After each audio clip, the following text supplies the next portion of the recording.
All right. Good evening, everyone. I'm going to call the meeting to order as soon as I get the prayer out.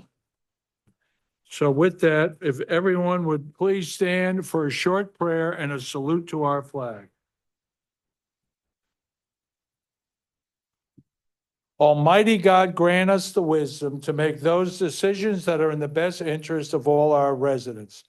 May the Heavenly Father of us all bless those who have given the ultimate sacrifice in service to our nation, and may He watch over and protect our servicemen and women now guarding the gates of freedom. Salute to our flag. I pledge allegiance to the flag of the United States of America and to the republic for which it stands, one nation, under God, indivisible, with liberty and justice for all.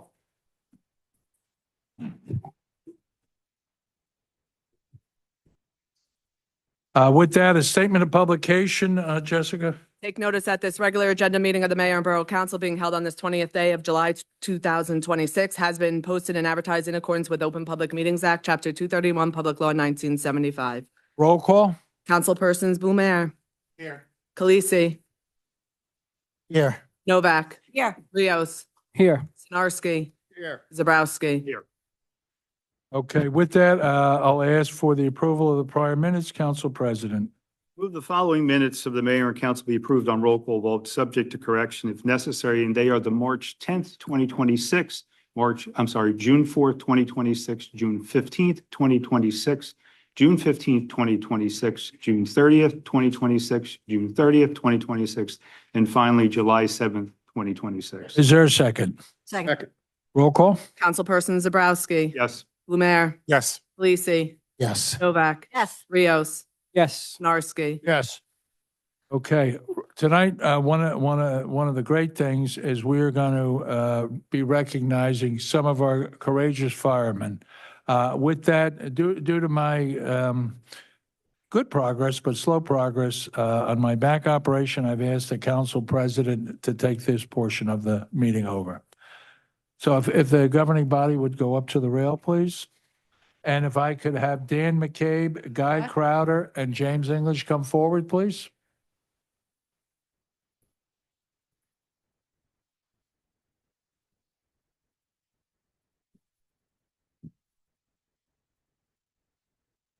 Sorry. Why? Oops, sorry. Hey, how are you? There you go. Well, first and foremost, thank you all for coming tonight. What a wonderful, good-looking crowd you all are.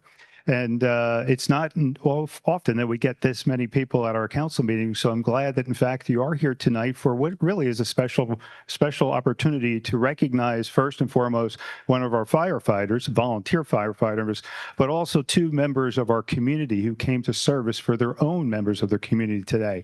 So there was a fire on Scott Avenue. When was that?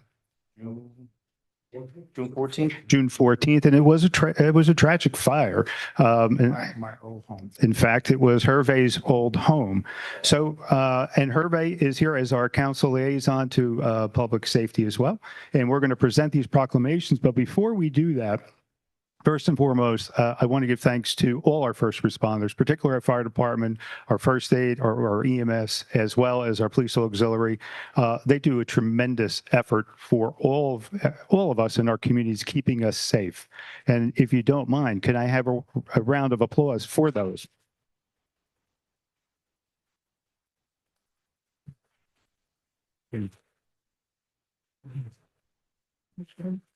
Keep that in mind as well, because later this evening we're going to be passing a referendum, or an issue for referendum coming up, and you're going to be able to give your thanks in November to those fine folks as well. But at this point, I'm going to turn this over to Chief Masterson, and if you can explain what took place and the heroic actions of both the firefighters and our members of our community, I'd appreciate it. Yes, sir. Well, first and foremost, I'd like to thank Guy Crowder here and James English, neighbors to, I believe it's Mr. and Mrs. Beckett, and the unfortunate event that happened on Scott Avenue that day. They went in, seen the smoke. They alerted their neighbor inside the house, woke her up, and got her out of the house and got got her to safety. Safety Officer McCabe arrived first on scene, and he went in to search for anybody else. Not making it too far because it was very overwhelming, but all in all, all three of you are very brave, and I appreciate everything that you did for that day. And we have we have no loss of life, no injuries that day. It was a good turnout at the end of the day with the firefighters and the neighbors.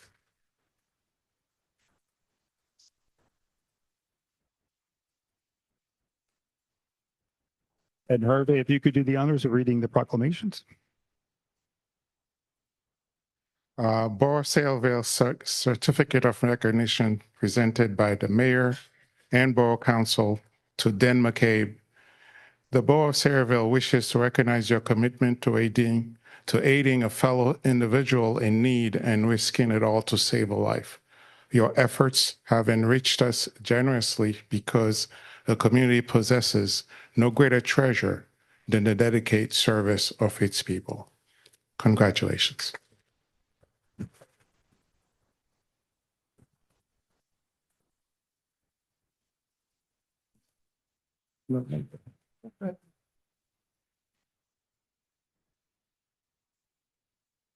Borough of Sayreville Certificate of Recognition presented by the Mayor and Borough Council to Edward Jacobs. The Borough of Sayreville. That's the wrong name, but what's the other one, Father? Okay, so this was for James English, actually. So we'll have to get him a new one. Well, how about that? Okay. Let's do Guy Crowder There first. you go. We'll get it. Formerly known as Edward Jacobs. AKA Borough of Sayreville Certificate of Recognition presented by the Mayor and Borough Council to Guy Crowder. The Borough of Sayreville wishes to recognize your commitment to aiding a fellow individual in need and risking it all to save a life. Your efforts have enriched us generously because the community possesses no greater treasure than the dedicated services of its people. Congratulations.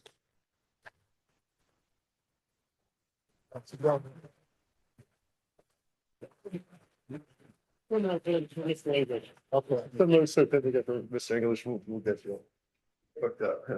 So once again, we want to thank you very much for all of your efforts on behalf of the Borough of Sayreville, our fire department, our first aiders, and of course, our wonderful residents. Congratulations and thank you.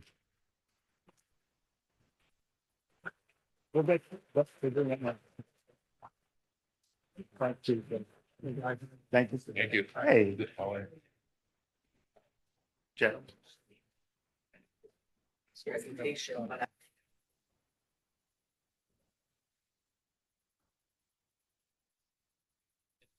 Don't put that away because we have Comcast. It's okay. He can face you on it. We got a full house. Okay, that being said, our next is a presentation from the Comcast company. So if you would come up and make your presentation, you can face us or you have a full house. These are going to essentially be your customers. So if you want to take the mic and all right. Okay. We ask the questions. Yes, absolutely, Mayor. They're your potential customers.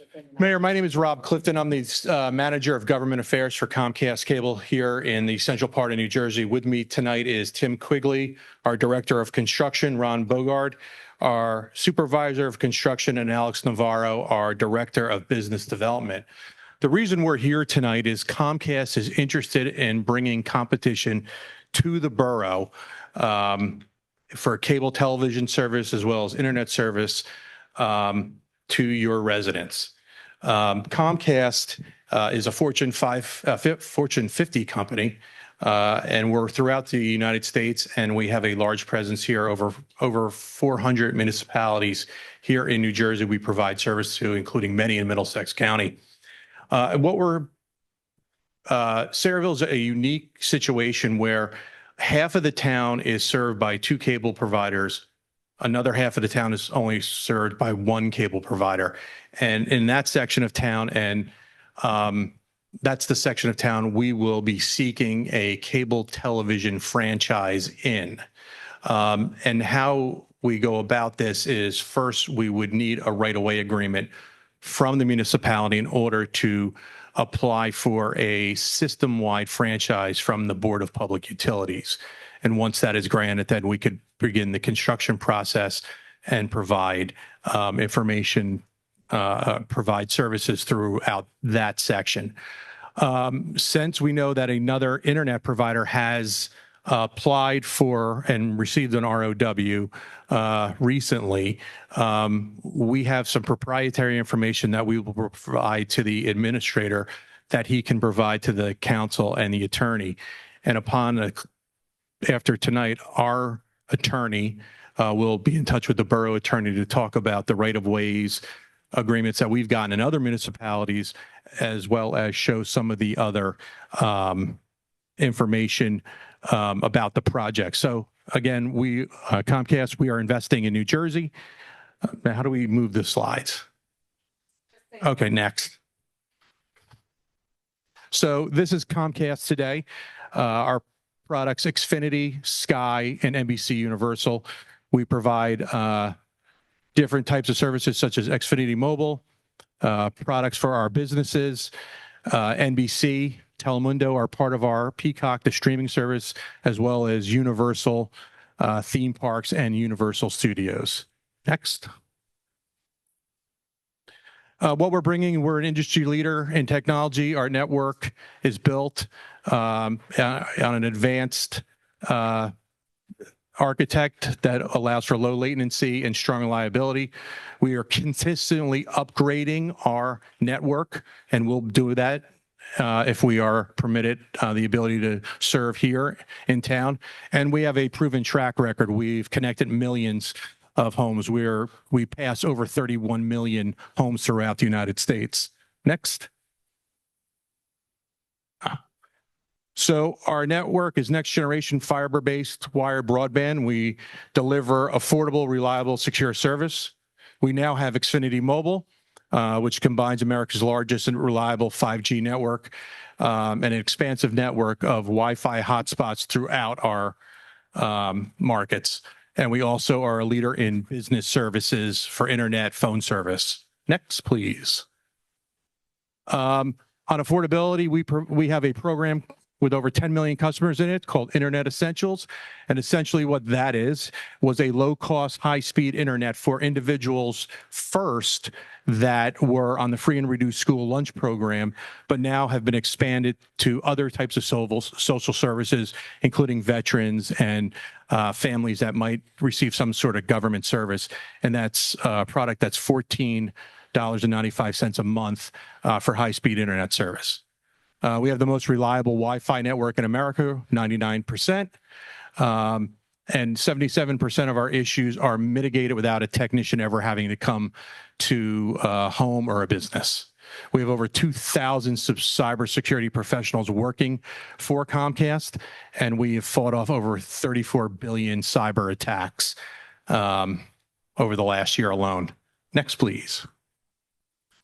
We've been investing all over the United States with over $200 billion to expand our broadband service and create more jobs here in the United States. In 2025, we've connected over 1.25 million new homes and businesses. Lift zones are, we have 1,250 of them throughout the country. These are, we work with nonprofits to provide free Wi-Fi. This was kicked off during COVID when schools and libraries and things were closed. We worked with social service organizations throughout the state and the country to provide places where people could go and connect with their devices for free Wi-Fi so they could stay in touch, do homework, things of that nature. As I said, 650 million homes and businesses passed. We are the nation's largest internet provider. Over the last 10 years, we've invested over $80 billion in our network, and our business customers is over 2 million, more than any other provider. Next, please. Our investment in New Jersey, we have 2.7 million homes and businesses that we pass, our network passes, and we are connected to 1.3 million of those homes and businesses. We've invested over $2.5 billion in the New Jersey workforce, almost $1 billion in our network and technology improvements. We have over 53,000 total network miles and almost a million or 998,000 Xfinity hotspots, which means if you're a customer, you go around and you can get our Wi-Fi on these hotspots. Next, please. So we're building in New Jersey now. This is one of the areas, as I said, we're interested in serving. We have federal government money to connect some of the places throughout the state that currently don't have service. It's interesting to believe that in a state that is as built out as New Jersey, there are places where people currently cannot get internet service, and we are working on that. Next.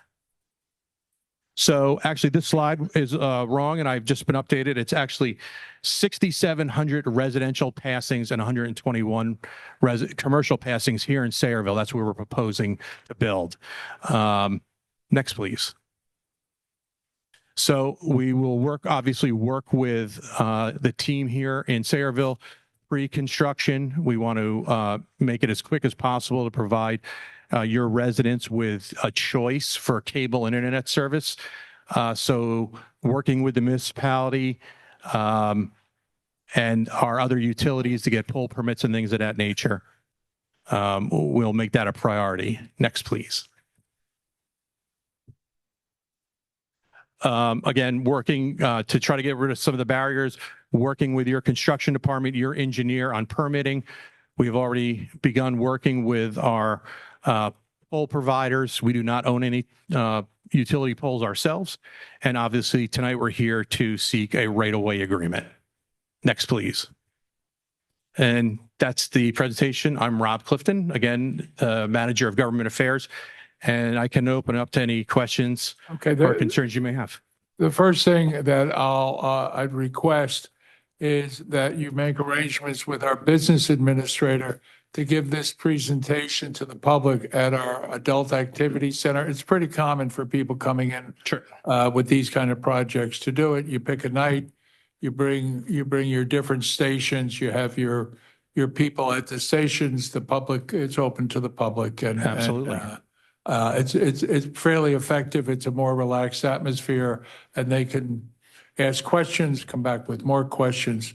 Just be prepared. The number one question they're going to ask is, what's the cost? Right. What will they pay? And there are various tiers, internet tiers, faster speed, obviously you pay more. There are different tiers for the cable television as well, and with Xfinity Mobile as well. So we'll have all those answers available. Okay. That being said, are there any questions from the governing body? Which area are you looking to cover? So I'm going to provide the administrator with a map tomorrow. It is proprietary since it is a competitive area. We don't want to disseminate that right now to the public, but for the purposes of the right-of-way agreement, if there is an agreement that the town's willing to give us, that will be made public. But tomorrow I will send a list of streets as well as the map showing the area.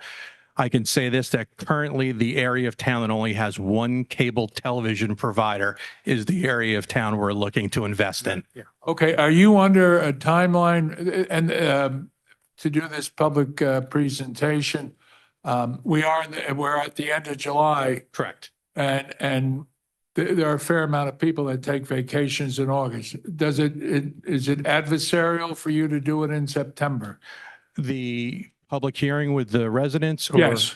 We would like to try to get it done as soon as possible, but if that's going to be the timeline that the town inserts on. What is the feeling of the governing body? August or September? August. Sooner the better? Yes. Are you on? Okay, so we'll do it next month. We'll do it in great. August. Okay. But you know the business administrator, and he'll be Yes. your point of contact. Excellent. Yes, Mary. I just wanted to ask, does it matter whether the areas that only have one are underground wiring? Hold on for a while. The percentage is about 27% are underground I don't and the know. rest are aerial. Okay, so, but there would be no problem with you doing the underground wiring? No, not at all. Okay. And I have two construction folks here in case there's any more specific than that. But no, we've done underground in most places we are. So would it be safe to say you could put it together in a couple of weeks? A presentation? Yes. Certainly. It'd be Glenn, very does that similar work to for you? this. All right.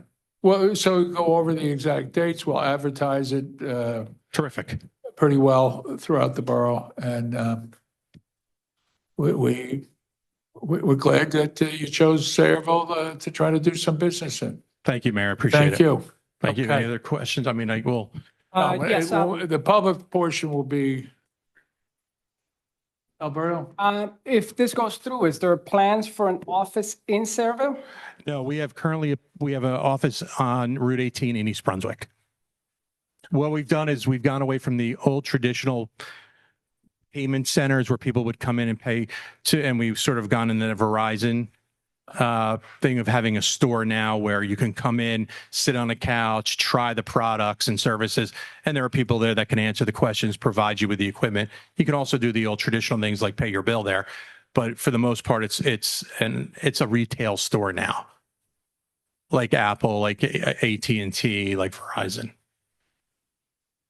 Okay. Any other questions? All right. We look forward to seeing you in a couple of weeks. Thank you, Mayor. I appreciate Thank you. it. If you'd hand that mic Yep, back absolutely. to Thank you. Nicole. All right. So with that, we're going to go into executive session. Before you start, because we have a lot of new people here tonight, so if the borough attorney would explain executive session. Yes, Mayor. There are certain aspects pending litigation, potential litigation, contract negotiations that the mayor and council cannot discuss in open public. Otherwise, it would reveal proprietary or other negotiation points that would then hinder the municipality and not allow them to adequately negotiate or handle litigation if it was strategy, if it was open public. So we're under the law, the Open Public Meetings Act, we're allowed to go into executive session to discuss those items. And we have 3 items under potential and pending litigations that we're going to be discussing this How long do evening. you think we'll be? 20 to 30 minutes, it Okay. says. It says- So anybody needs a break, a smoke, the bathroom, there's a good time to do it. And don't forget, you could sit up here in the front rows opened up. Plenty of seats. Okay. Whereas Section 8 of the Open Public Meetings Act, Chapter 231, Public Law 1975 permits the exclusion of the public from a meeting in certain circumstances, and whereas this public body is of the opinion that such circumstances presently exist, now therefore it be resolved by the Mayor and Borough Council, the Borough of Sayreville, County of Middlesex, State of New Jersey as follows. The public portion of this meeting is hereby adjourned in order that the governing body may meet in closed private session for approximately 20 to 30 minutes to discuss the following matters: attorney-client privilege pending litigation, Board of Education bus depot, attorney-client privilege, potential litigation, water contamination, attorney-client litigation, mosque. Following the conclusion of said closed session, the governing body shall reconvene the open portion of this public meeting to consider any other matters which may be properly brought before it at this time. The nature and content of the discussion which occurs in closed session shall be made public at such time as the need for non-disclosure no longer exists. This resolution shall take effect immediately. Is there a motion, Council President? Motion. Is there a second? Second. Motion made and seconded. Roll call. Councilperson Zabrowski, Blumer, Yes. Palisi, Yes. Novak, Yes. Rios, Yes. Narski. Yes.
Okay,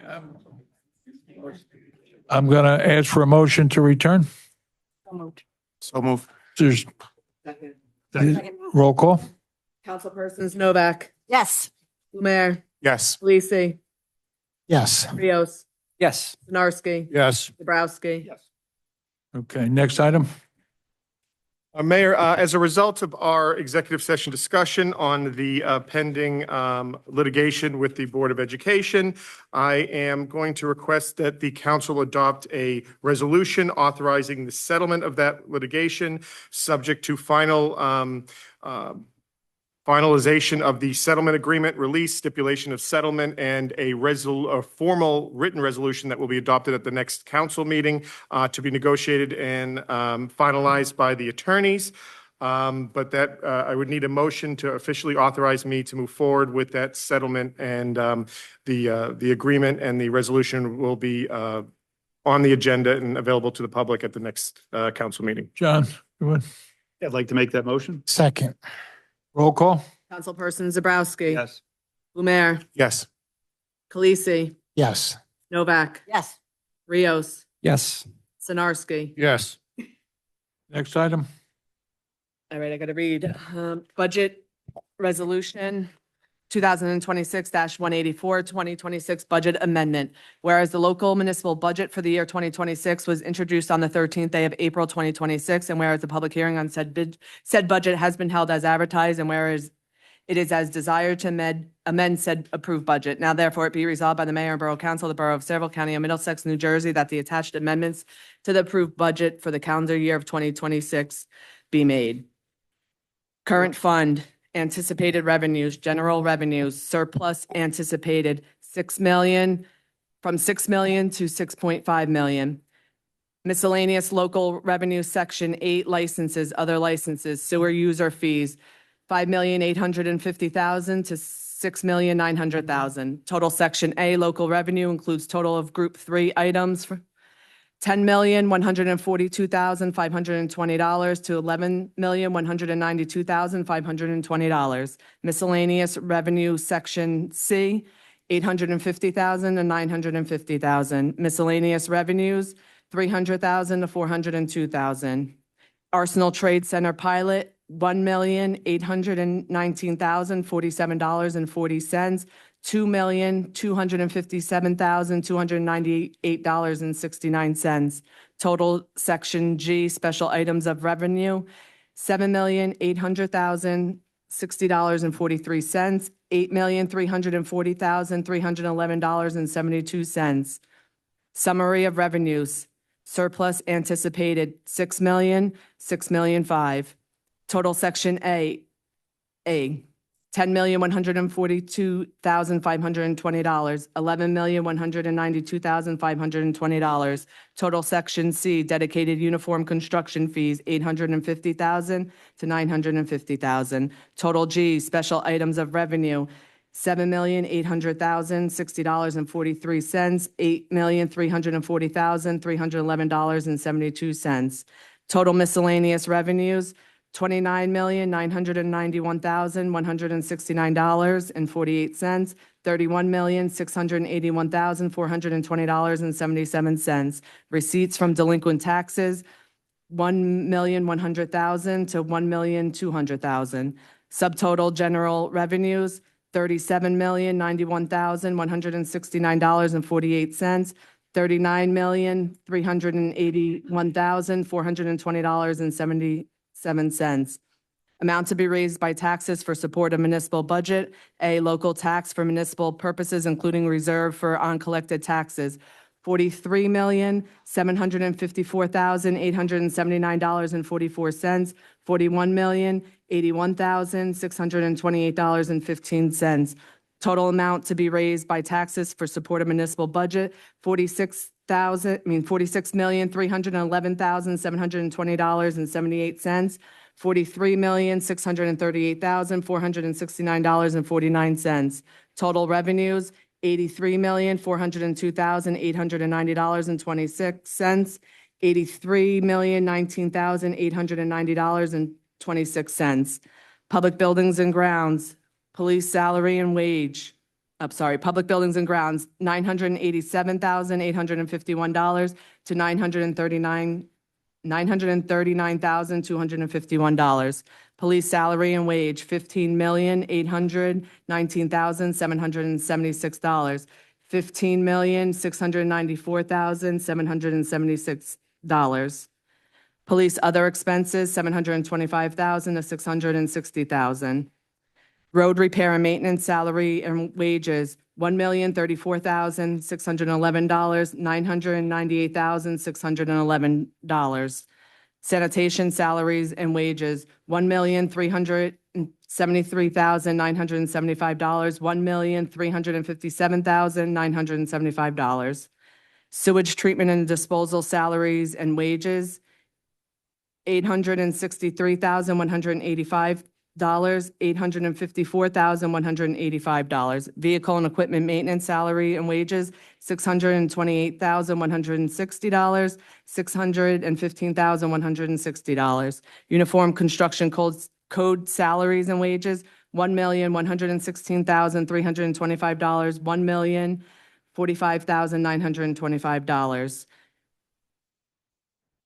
Total operations within caps, $53,589,476.12, $53,206,476.12. Total operations including contingent with caps, $53,626,476.12 to $53,243,476.12. Salaries and wages, $28,954,841.12 to $28,636,841.12. Other expenses, including contingent, $24,671,635 to $24,606,635. Total general appropriations for municipal purposes within caps, $61,055,000, $588.12 to $60,672,000, $588.12. Subtotal general appropriations, $80,894,996.26 to $80,511,996.26. Total general appropriations, $83,402,890.26 to $83,019,890.26. Be it further resolved that two certified copies of this resolution shall be filed forthwith in the Office of the Director of the Division of Local Government Services for the certification of the calendar year 2026 local municipal budget so amended. Okay, at this time, I'm going to open the budget to the public for questions or comments specifically on the budget. Are there any questions or comments on this item? Being no questions or comments, I'll entertain a motion. Mary? To close the public, go ahead. Make a motion to close the public portion. Is there a second? Second. Roll call? Councilperson Novak, Yes. Blumer, Yes. Lisi, Yes. Rios, Yes. Sinarski, Yes. Zabrowski. Okay. Now we need, Mary, second motion? Okay, I make a motion to adopt the amended, the budget amendment. budget amendment Second. as read. Is there a second? Second. Roll call? Councilpersons Novak, Yes. Blumer, I'm going to say no because of the fact that we have a budget crunch and we are creating a lot of new positions. Some of them are management positions, so my vote is no. Lisi, Have we lowered it anymore? Significantly? We are down from, the introduced was 25 cents and we're down to 13 cents. Every time we come back, we lower it a little more, right? So Not is this, since the last this the meeting. bottom line? This is it.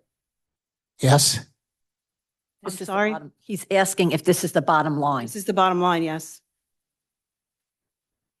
And yes.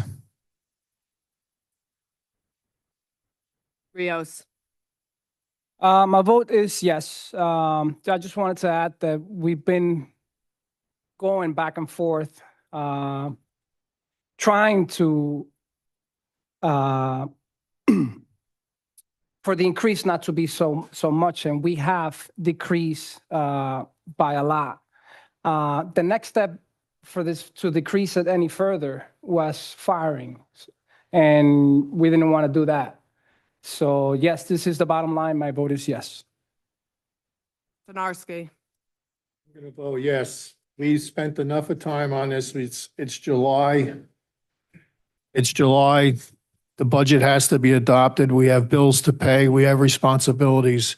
We can't help being the responsibility we have, the bills that come in, whether it's the compensation for health insurance, the MCUA bills, we got hit with some bills. I don't want to raise the taxes. I live in this town. We have multiple homes. We don't want to spend the taxes on this, but we have to. So my vote is yes. Zabrowski. Yes, and would comment, this has been an agonizing process, and it should be an agonizing process to have an initial increase of 25 cents and get it down to 13. That's agonizing. And it's not, none of us are satisfied that we've gotten to that last number. But the fact is that our fixed costs, not our discretionary costs, but our fixed costs have skyrocketed, and that's particularly our healthcare issues. And most of you all know what that's about. And we have a number of our employees who are making less these days because they're contributing more. And having that problem creates the fact that we have less discretionary money that we can spend. And this year, in fact, we're spending less discretionary money, and yet we have a big budget increase. We do have to work harder. We have to find other revenue sources besides simply property taxes or grants, because I can't be on your shoulders all the time, and you can't count on all the grants because they don't come in every year. And this is one of the big reasons why we have the increase this year. And the only other thing I would ask is that our process begins a little earlier, and I know that was difficult because it didn't. Absolutely. Yes, I agree. Right? And I know the numbers didn't come in early, so that was a problem. And I would ask that it be a little bit more open and transparent. And I don't mean this in a negative way. I'd like to see more of our directors be involved in that discussion with us. I know that they are with our staff, and I would just want to thank our staff for doing all that and the work that they did. But I think we always like that interaction with them as well, so we can kind of see where they're at with that. So with that said, I do want to thank our staff for their hard work and their efforts, our directors as well. And I know there's a bunch of employees here tonight that I know that you've had a lot of anxiety and stress over the last couple of months. And I apologize for that, because that was certainly unwarranted. We appreciate your service. And again, yes. Now we need a motion to adopt the 2026 municipal budget and resolution 2026-185. All right. So moved. There's a second? Roll call? Councilpersons Novak. Yes, and if you Yeah. just give me a second to this was not an easy thing to do. And we had three large increases, but the largest one was $3.2 million increase in medical benefits. That's over what we normally pay. And that's basically, we absorbed all of the other, this is not a spending increase. I'm sure you weren't able to keep up with everything she was saying, but a lot of the department costs have actually gone down this year or remained level. So this wasn't a spending issue. This was an increase in cost, and everybody worked very, very hard. So basically, the only thing we're left with is the 13 cents, 13 plus cents, and it's strictly the increase of the medical benefits. Yes. Blumer. Yes. Lisi. Yes. Rios. Yes. Stanarski. Yes. Zabrowski. Yes. Okay, resolution received from the Sayreville Planning Board following a meeting held on July 15, 2026, finding ordinance number 15-26 consistent with the borough's master plan. I just need a motion to receive and file that. Council President, Make a motion, receive and file. is there a second? Roll call? Councilperson Zabrowski. Yes. Blumer. Yes. Lisi. Yes. Novak. Yes. Rios. Yes. Stanarski. Yes. Okay, public hearing on the following ordinance, ordinance number 14-26, ordinance amending the borough's training requirements for new fire department recruits. Councilman Blamore? It's open to the public. Oh, I'm sorry. At this time, I'll open amendment, ordinance 14-26 to the public for question or comments on this ordinance. Are there any questions or comments? There being none, I'll entertain a motion. Councilman Blamore. Yes. Oh, yeah, our little thing there. Motion to adopt. Yeah. I move the public hearing be closed, the ordinance adopted on second and final reading and advertised according to law. Is there a second? Second. Roll call? Blumer, Yes. Palisi, Yes. Novak, Yes. Rios, Yes. Sinarski, Yes. Zabrowski. Yes. Public hearing on ordinance number 15-26, ordinance establishing an 18-month moratorium on the development of data centers throughout the borough of Sayreville. Open it to the Okay. public. At this time, I'm going to open the public portion. Are there questions or comments on this issue? Yes, sir. When you come up, if you'd state your name and your address, please. Good evening. My name is John Shu. I'm reside in 219 West Shirley Avenue, Edison, New Jersey. And even though I'm not a resident of Sayreville, I'm a person that really cares about the health and welfare of our communities throughout our county. And I do support a ban on the AI data centers, and I do support a permanent ban. First thing we need to talk about is AI data centers are different than the existing data centers in our country. AI data centers are being used for their language learning models. They're being used to do large-scale language acquisition, and this requires a lot more electricity, and as a result, it requires more water to cool down the data centers. This was the main reason why our electricity prices has increased so much these past 2 years. AI data centers account for 7% of the electricity usage in our state right now. It's projected by 2030, if things continue, it'll be 10%. So that's a huge amount of electricity usage. Water is actually one of the cheaper ways to cool down the AI data centers. And unfortunately, these corporations, many of them are large tech companies, they profit greatly from the AI data centers. And the cheapest way for them to cool down the data centers is with the water. And we've seen in other states, in Republican states, it doesn't matter. This is not a partisan issue. In Georgia, for example, where the AI data centers, they pollute the water. Residents, after the data centers are completed, they have soot and soil coming out of the water. So there's a big issue. There's not a lot of regulation on AI data centers, and they make promises, and they don't have to keep those promises, is what we've seen. So it is always good to be ahead of the scale. I know we want to discuss an 18-month moratorium. I'll just say 26 municipalities have passed a full moratorium. And there's also an issue with, from our research, Title 40 of the municipal land use law, that moratoriums on bans can only be 6 months, and they can only be done so as a result of an imminent health threat. So you can pass an 18-month ban, but you also face the possibility of that being challenged in court. So it's always better to do the ban, and a ban is actually, just to inform the people, the ban is actually a change in the ordinance laws. And so that's why you can't really do it temporarily. And there's a reason that the state outlawed that. And we found that out because we went to the Old Bridge Council meeting.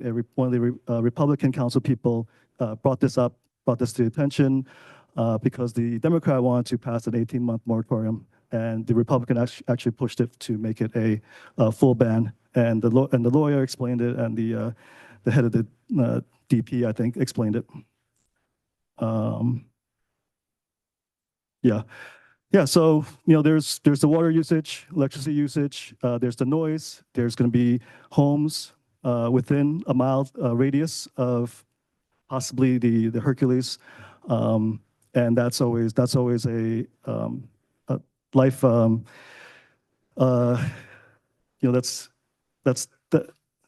that makes just life really, really difficult for residents who live close to those areas.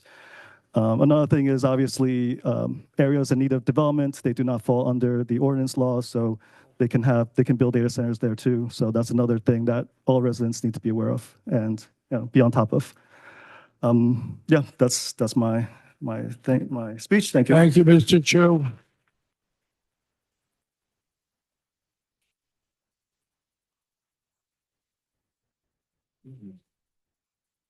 Thank you for the time. I'm pretty sure I don't have much to I say. need your but- name and address, Oh, please. sure. My name is Gabriel Cedino. I live 48 Roll Avenue, in the Melrose section. And my parents took me out of the urban area. I was born in Elizabeth, and they brought me over here into Sayreville. And I had such a great time growing up over here, graduating over here. I put a lot of people on my back, and I took them out of this town, and we did better. My voice is gone right now because I'm also an artist. I do music, and I've been traveling. I've been on tour right now, but I just want to say that we have such beautiful natural resources right here in this town, and we should not be abusing it. So whatever centers is going down, whatever's going to suck our natural resources, we have a beautiful reserve. We have a beautiful nature preserve. We should be accepting and holding those things down, not utilizing them for other things, not for taking our resources. We should be having beautiful land in this town.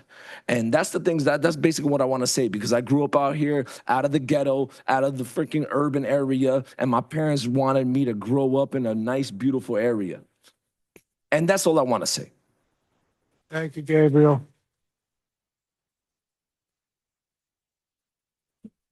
Young lady.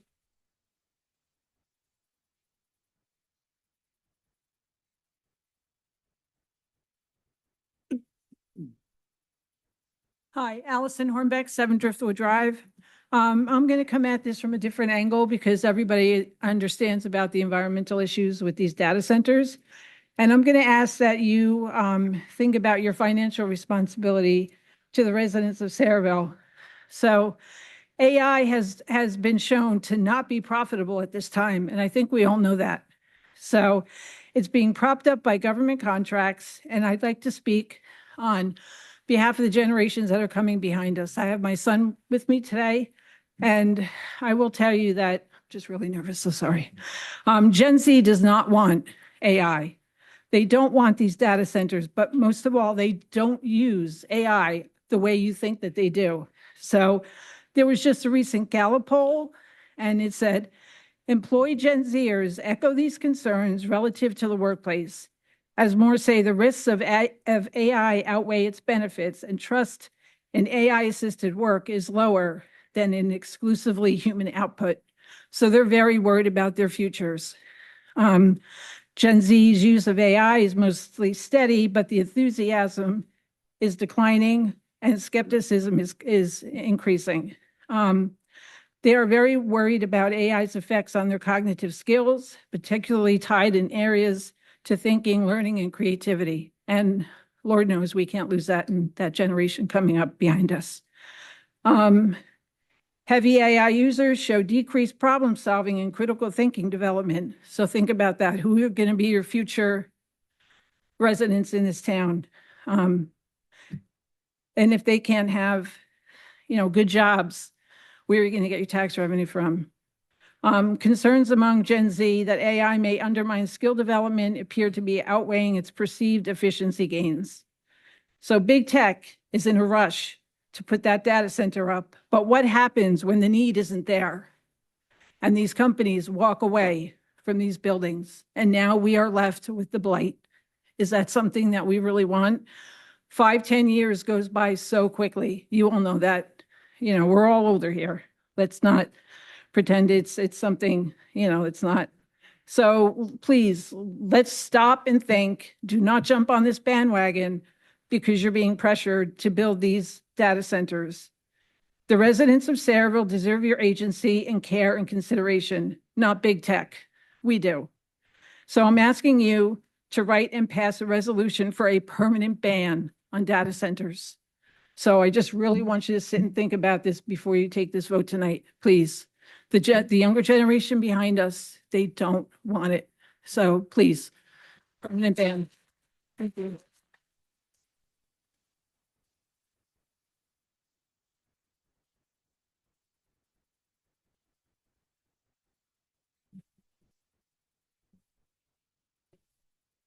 Good evening, everyone.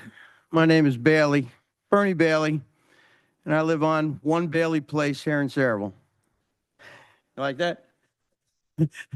We've been around a long time. As a matter of fact, the Baileys have been here since 1863, and we care about this town. Right? You know, I'm used to coming up here and saying, you know, like I was director of public works, but that's not accurate anymore because I'm retired. But I'm here because I care about this town. I devoted my life to it, and I love it.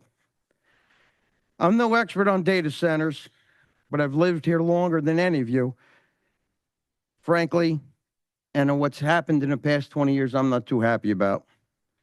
I believe that we should have a ban, a total ban, and not an 18-month political gimmick. I care about my town, and that's why I'm running for council. And if the people of Sayreville are nice enough to agree with me when I'm sworn in less than 6 months from now, I intend to support my fellow Democrats in calling for a complete and total ban on data centers in Sayreville, as Hervé proposed. Now I'm a pragmatist, all right? And you have to be when you have the position that I had. That doesn't mean that in 10 or 15 years from now, when technology catches up, all right, that we can't change that. When we can have some irrefutable, conclusive evidence that the residents aren't going to be harmed, that our electric bills aren't going to be skyrocketing, that the water usage isn't going to be a problem for us, that we're not going to harm the environment, then if we can bring additional revenue in after technology catches up, by all means, okay, that's fine, but not now.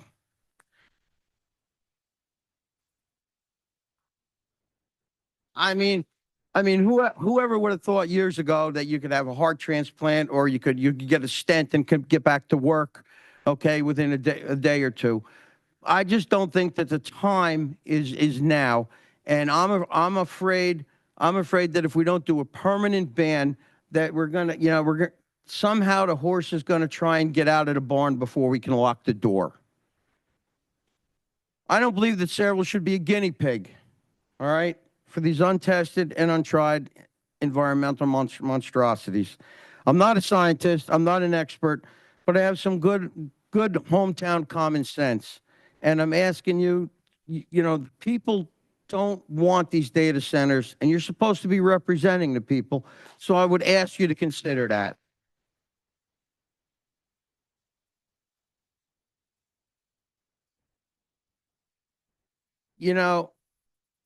Like, what's the motivation? Is it money? Is it pilots?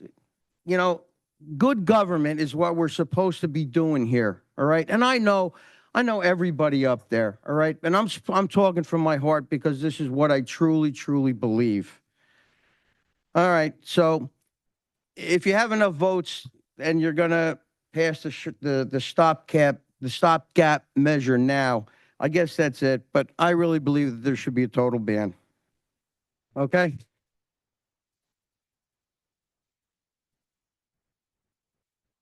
Thank you. And on a sidebar, I'd like to make one comment is thank you for passing the budget because the guys really need that so they could get their jobs done. Okay? Thank you very much.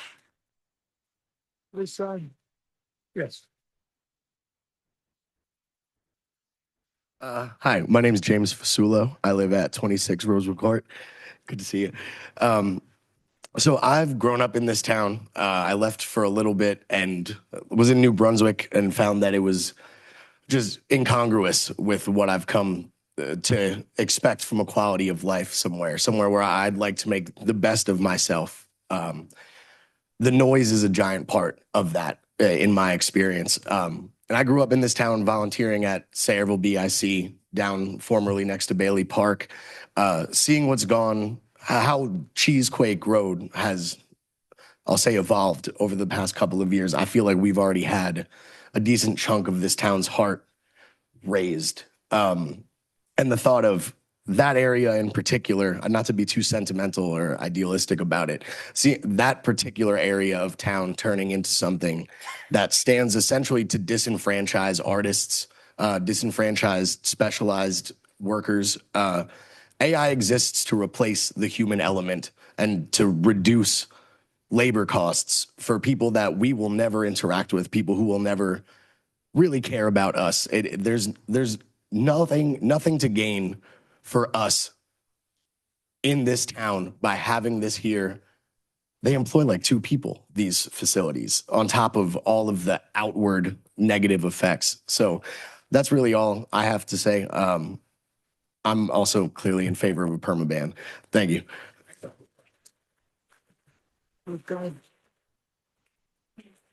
Which side? Anyone on this side, on my left? Yes, come on up, please. Mike Vaughn at Weber Avenue, lifelong resident. I am for the data centers. Show of hands, how many people have seen Hercules property, know what it's about? Not many, right? Property? Yeah. Okay, I was there today. It's being demolished. If this data center is going to go where Hercules was, it's not going to impact any kind of environmental. You wouldn't want your kids playing there and stuff. You know, the land's contaminated. What facts do you have on that? I'll take a, anyway, so, and as far as noise goes, I've been to Digital Realty, and with a phone, it reads 65 decibels, which is nothing. It's like a air conditioner in your house. It's not loud. Hercules made noise. You didn't hear it. So another thing, Hercules, where it is, it's in like a hole. You don't even get cell service in there. It's, you know, it's tucked behind the woods. Now they got the warehouses. That's even another buffer. Behind it, you got Journey Mill Road, Bordentown, Cheesequake, no houses. Closest houses are by Kramer Drive. You also have the gun range back there. They hear the bullets being fired, but you don't hear Hercules. So, and the ratables is the big thing. Taxes are going up. All this construction with all these apartments, kids, we're gonna need more schools. I grew up in this town. There was a lot more schools back then. There's only 16,000 people in the town. Now, what's the population now? 47,000. There you go. So you have to build more schools probably. So that's another good reason. And as far as environmental things, the water they use is recirculated, so you're not wasting water. The power, they do take power, but they could also put out power if they needed to. In case of an emergency or something like that, they could backfeed the grid. And Mayor, last meeting, you said something about disinformation, and I believe that too. That people are just trying to fill your heads with disinformation because China wants to get ahead of the game. Hey, AI is going to happen, right? If they don't do it here, they're going to do it somewhere else. So we might as well take advantage. Hey, Yeah, so why not? Eloy, is the Let's officer make out in the the hallway? money. Will you ask him to come in and keep order, please? Oh, you're right there. Please keep order. Anyone who can't be civil, I'm going to ask you to step out. Because people are civil when you get up to speak, and you need to be civil when somebody else, whether or not they're in agreement with you or not. And So also- I'm just going to ask that everyone be polite to whoever is speaking, because they're polite when you're speaking. Thank you. Go ahead. Also, it's not going to create traffic like the warehouses do. It's going to provide some permanent jobs after the fact, which is good. So I'm for that. And then I just have some other issues with the town as far as the traffic lights, especially the one on Main Street Extension, about Jim, halfway Jim, down. by the- I gotta stick with the data Oh, sorry. centers. Okay, I'll be back. thank Thank you. you. Yes, come up.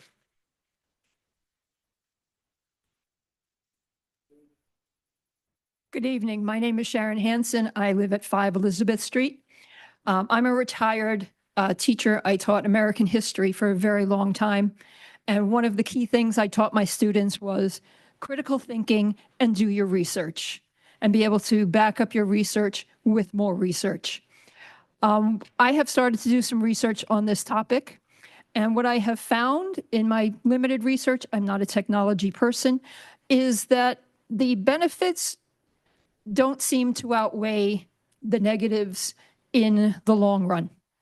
And I am concerned about several issues. Of course, environmental issues, water consumption, electricity, construction. There's nothing to say that the jobs that will be created will actually go to Sayreville residents. We don't know that the construction jobs will actually go to Sayreville companies. But I also am really focused on the environmental impact, especially for animals. And when we look at noise levels, we don't know yet what the impact is of these, what they call hyperscale data centers, the really large ones they are building. In Tennessee, they're concerned about one that's going up next to a zoo and what the impact is going to be. We can't say that yet. And I think Mr. Bailey made an excellent point that in 10 or 15 years, the technology may be better and may have mitigated a lot of these issues. And the word mitigate stood out in a lot of the research that I did. And it said that the environmental impact should be mitigated by any company that puts up data centers. And they said mitigate water damage, mitigate noise and light pollution, mitigate the impact on social economic issues in a community. And that word mitigate bothered me because it means they know there are problems. And I'm in favor of a total ban until the technology is really worked out and we can fully address these issues. Thank you very much.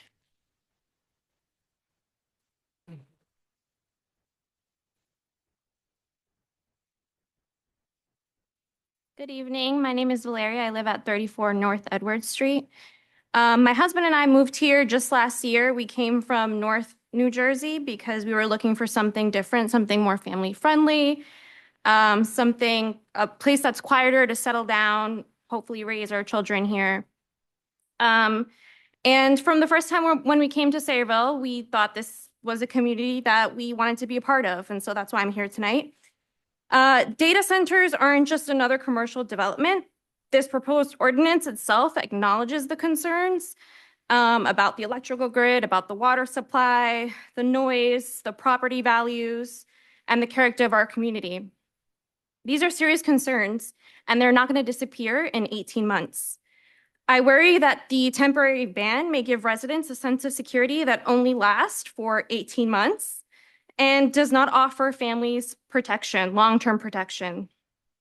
Families should not have to come back here in 18 months and fight the same battle over again. Most of us that are for a permanent ban are not against growth and are not against technology, but growth should improve the lives of the people who already live here. It should bring opportunities, businesses, and spaces that strengthen the community. I don't believe that industrial scale data centers do that. And I believe that this is a chance to decide what kind of town Sayreville becomes. With that being said, a permanent prohibition is not unprecedented. Other New Jersey communities have already chosen to protect themselves for the long term. So I hope Sayreville will join them and help lead the way in protecting the communities that families call home. My husband and I chose Sayreville because of what it is today. I hope future families will still have the chance to make that same choice, not just 18 months from now, but for many years to come. Thank you.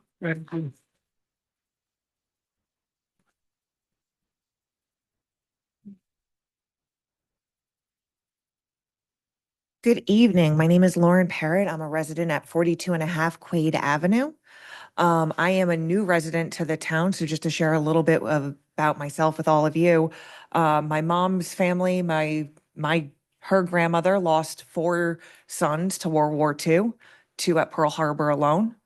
My dad's family also served not in the U.S. service, but to New Jersey. His grandfather moved the family from New York to New Brunswick to be able to work making wood paneling. He was a master carpenter that not only made wood paneling for cars, but worked on the Rutgers banisters and woodwork that you can still see there to this day.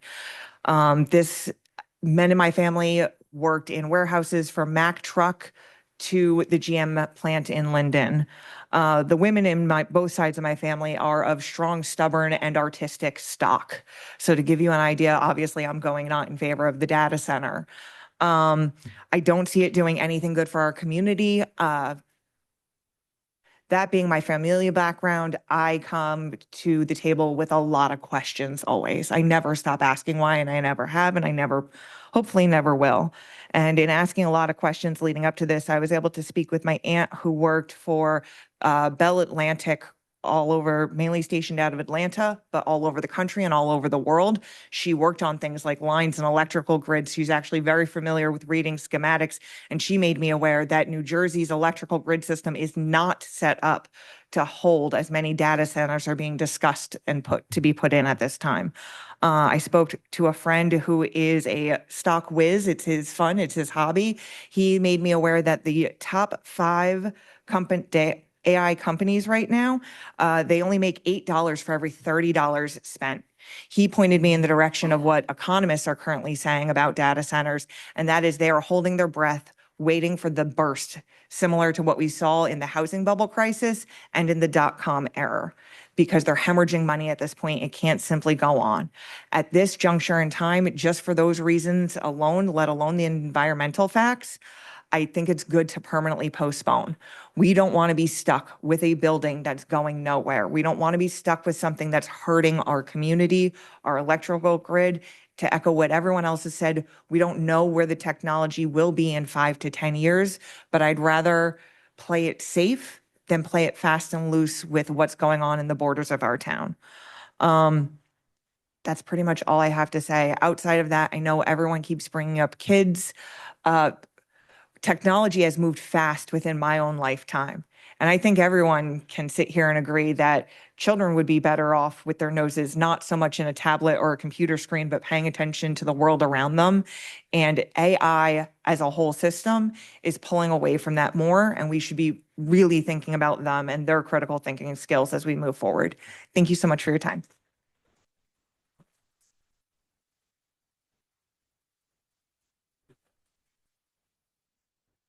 Hi, I'm sorry, I'm very shy, but my name is Sarah Ahmed. I live at 48 Roll Avenue with Where do you live, Jane? What's your address? Sarah. Sarah. Oh, Sarah. I'm terribly sorry. Yes, no, it's okay. So I missed your name and I missed your address. It's What- okay. 48 Roll Avenue. Yes, and I think AI is incredibly dangerous. I don't think you guys understand the full potential of what it can do. For children and women and their faces and the databases that they have. I think it's incredibly dangerous in a whole. As long as the fact that you guys are going to put it in our town, you're going to destroy what? We already are cutting down our resources for condos and other things that, I mean, I'm sorry, we're overpopulated as it is. We have enough traffic, we have enough everything at this point. And you guys are just cutting down our resources, ruining our animals. I see foxes, rabbits where I live that have nowhere to go because you guys are building these condos and these things that we really do not need.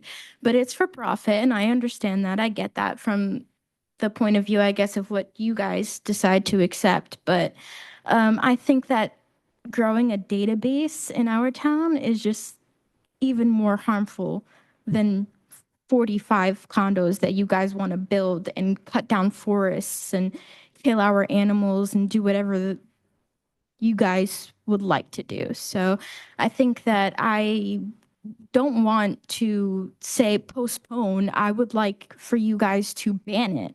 It's honestly disrespectful to this town. And what if your daughter's face was online on AI doing God knows what with that technology? How would you feel? You don't know what this stuff does online. Have you even went online and looked up AI or even like introduce yourself to these databases and these incorporations or anything? It's just as bad as, oh, one photo of my daughter, her life is ruined. Just her face alone, her life can be ruined. You have to think about that. Your sons, your daughters, everything.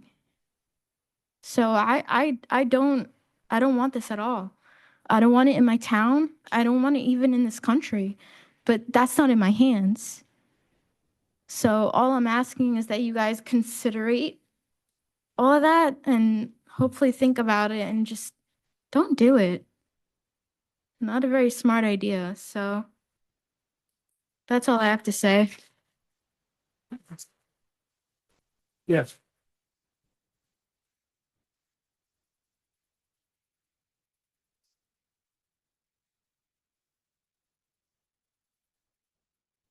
Hi, yes, Benjamin Hornbeck, 7 Driftwood Drive. Couple speakers back, I believe a gentleman said that there was Chinese disinformation being spread about AI and data centers and all that. And while I don't know a lot about China, one thing I do know is that currently they are going through a large economic crisis, mainly caused by a housing bubble where all the people were forced by their government to only invest in housing. And once they built all this housing and no one lived there, that housing market crashed and all that, let's put that money away for later, this will be what we'll retire on, all that disappeared. And what I'm seeing with AI is the exact same thing that China did with their housing, where we have all these data companies who say, in the future, we'll have this great AGI, it'll solve all your jobs, you won't have to work.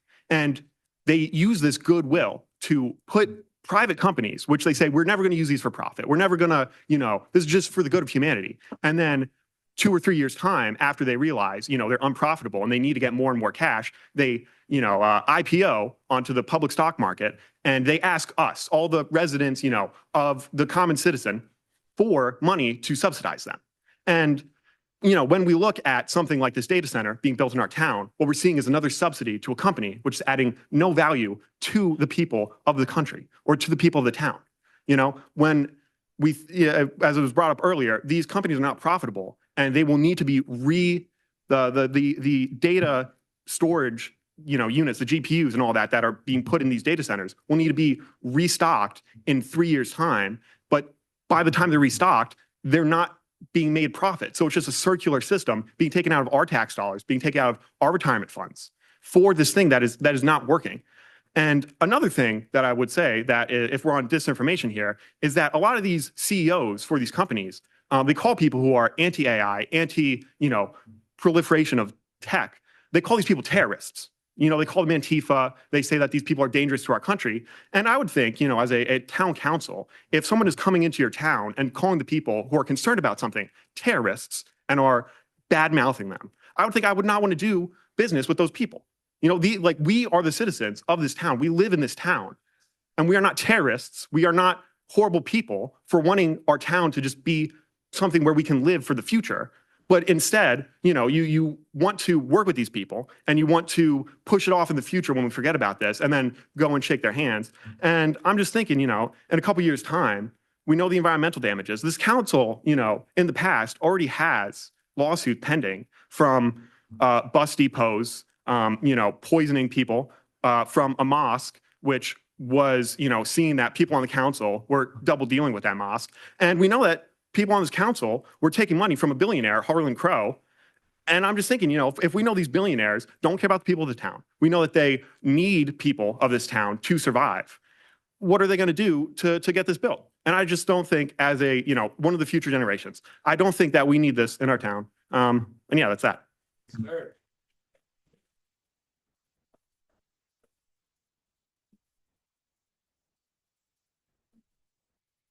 Good evening. My name is Rodrigo Bonet, and I am from 34 North Edward Street.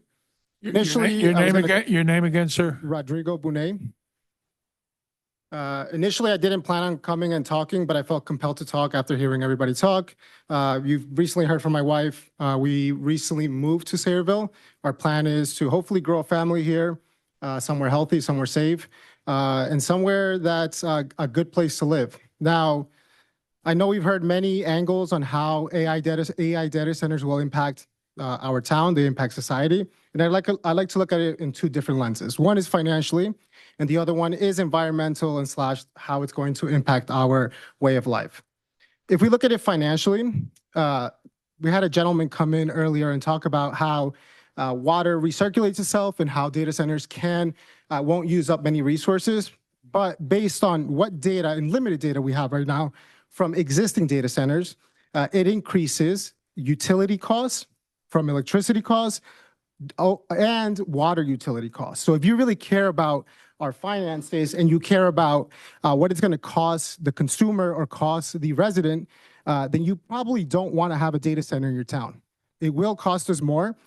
It'll increase our water costs. Why? Because yes, it does recirculate water, but you need to provide that water initially, and that water evaporates eventually. Now, technology has maybe caught up or enhanced since those other initial data centers were looked at, but that technology is not there yet. The first gentleman that spoke about technology. The technology is being developed. What I think we need to consider is looking at the history of Sayreville and Middlesex County.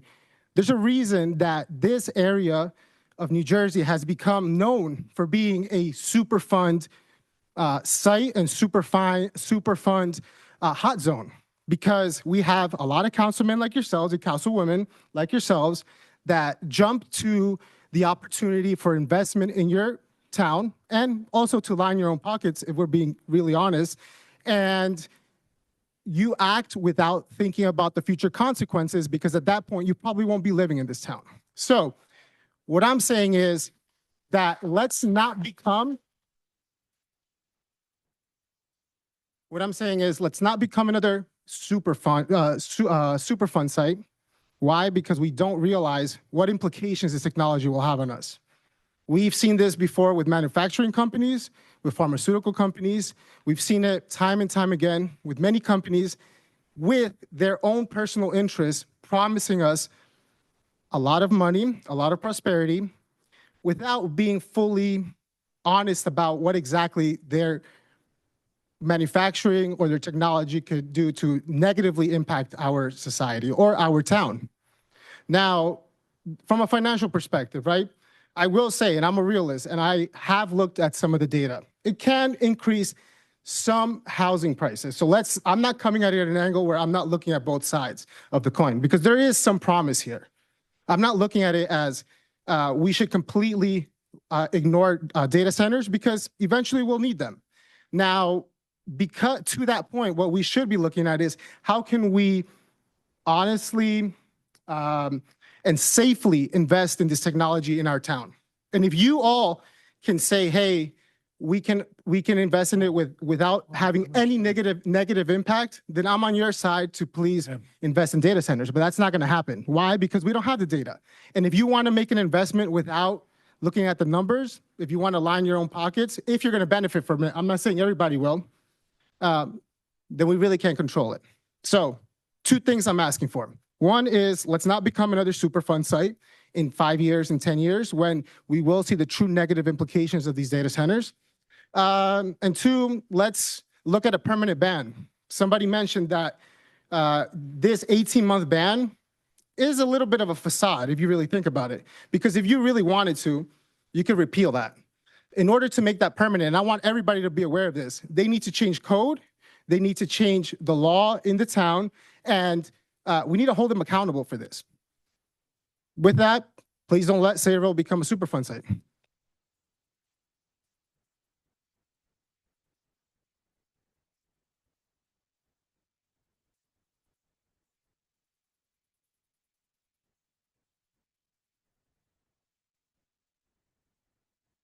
Hi, Council. My name is Emily LaMonica, 3409 Washington Road. I am a 4th-generation Sayreville resident. If you've ever known a Bauman, that's my family. I'm a librarian as well. And as a librarian, I frankly want to ask, why would Sayreville want to invest in the decline of our kids' mental health and critical thinking skills? AI users, especially those with still developing brains, have been shown to have decreased abilities to think and solve problems. I've seen this firsthand in my career. I have seen kids in the library affected by AI. I have read stories about kids who have lost their lives due to their relationship with AI. And I, in good conscience, can't support that in our town. Also, why would we destroy Sayreville's health and quality of life even more to line the pockets of tech billionaires? It's not guaranteed that the people of Sayreville will benefit monetarily or have a better quality of life at all due to a data center. We have already succumbed to massive pollution from DuPont. Our community cannot afford more. I've seen illness in my family, in family members of friends, in people I've known and respected for my entire life. Since New York and 26 other municipalities in the state have banned data centers completely, what's stopping us? As a younger person, this will not necessarily affect my health immediately, but will affect the health of Sayreville's most vulnerable, like my family members over 90, and it will also affect those of nearby townships as well. I frankly think this is a selfish decision that will ripple outwards to those outside of the borough. It is a decision that will not only affect Sayreville, but other vulnerable people in Middlesex County. We want our people, both young and old, to thrive. How will this attract families to Sayreville? How will this affect Sayreville businesses? News about data centers is national and becomes national because of the controversy surrounding it. This will leave a stain on this town that I love, do nothing good to our legacy. And the technology itself is not yet reliable. With what other people have said about waiting 10 years, 15 years, it's certainly possible that it will become sustainable for use. But as of right now, that is 100% not yet proven. Since it's not yet reliable, Council, can I ask you to be reliable both to the people both in this room and in the township as a whole, and consider a full ban on data centers in Sayreville? Thank you.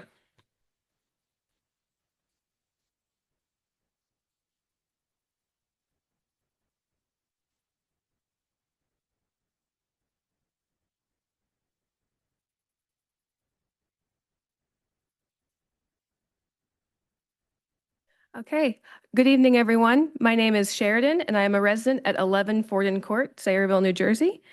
I have lived in Sayreville for about 4 years, and my husband has been a homeowner here since 2019. It's encouraging to see so many people here tonight because it shows just how invested we all are in the prosperity and livability of our town.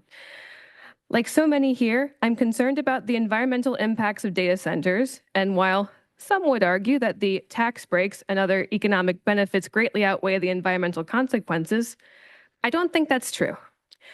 We frequently hear about there being an AI bubble, and I want to spend a little time discussing why this is the case. AI usage has no path to profitability, and the impending crash will be in both business and speculative real estate losses. Let's put some numbers to it. I think most of us have heard by this point that OpenAI loses $57 million per day, and Anthropic, the closest American AI company to reaching profitability, has lost $3 billion in 2025 alone. Since around 2022, these systems have been financed through venture capital, and while that made perfect sense in the development stage, we are firmly in the operational stage, where these companies need to start turning a profit and prepare to move to the public markets. And how is that going? These companies have moved from flat rate billing to token pricing for their business clients, and users have seen their costs skyrocket. One developer using GitHub's Copilot noted that with this change, he expects the increase in his monthly cost to be over 1,300%. The scale back is dramatic. Uber burned through its entire 2026 AI budget within 4 months and has imposed strict AI caps. Starbucks killed its AI inventory system because it could not distinguish between cow's milk and oat milk, and 3/4 of companies with customer-facing AI interfaces have shut theirs down entirely. 1 month ago, both AI and Anthropic have started slashing prices, with one tech journalist noting that this would be in the range of 10 to 40 times below actual cost in order to hold on to customers, since even the largest companies cannot afford these costs and poor outputs. In addition to showing that there isn't a path to profit, these case studies show that demand practically disappears once these tools are provided at cost. And with Anthropic looking to IPO in October of this year and OpenAI not far behind, these companies will have to turn a profit or fold sooner than they might think. Now, where does the real estate part come in? In case it's not clear to everyone in the room, the compute need for these models is created through data centers. And not only is it one of the heaviest cost centers for AI companies, it's also one of the slowest builds. According to Pew Research, there are around 3,000 data centers in the United States right now, and as of April, more than 1,500 new data centers are in the development stages. It takes 18 to 36 months from data center announcement to operation, optimistically, and all signs point to the fact that tech companies have greatly overpromised their actual need. Meta announced 2 weeks ago that it would start selling excess AI compute, and this past Friday, Oracle had its credit rating downgraded from one level above junk, specifically due to its overinvestment in open AI data centers. Demand is starting to slow, or at the very least, the fluid business changes. It's happening. If the signs are already showing that the build-out of planned data centers is already overstretched, why should we commit ourselves to building what will inevitably be a vacant warehouse at best and a money drain at worst? We need to be very realistic about the risks that these data centers expose us to. And I would rather see Sayreville be a town for people and not servers. Taxpayers should not be on the hook for this economic failure, and I support a total ban of AI data centers.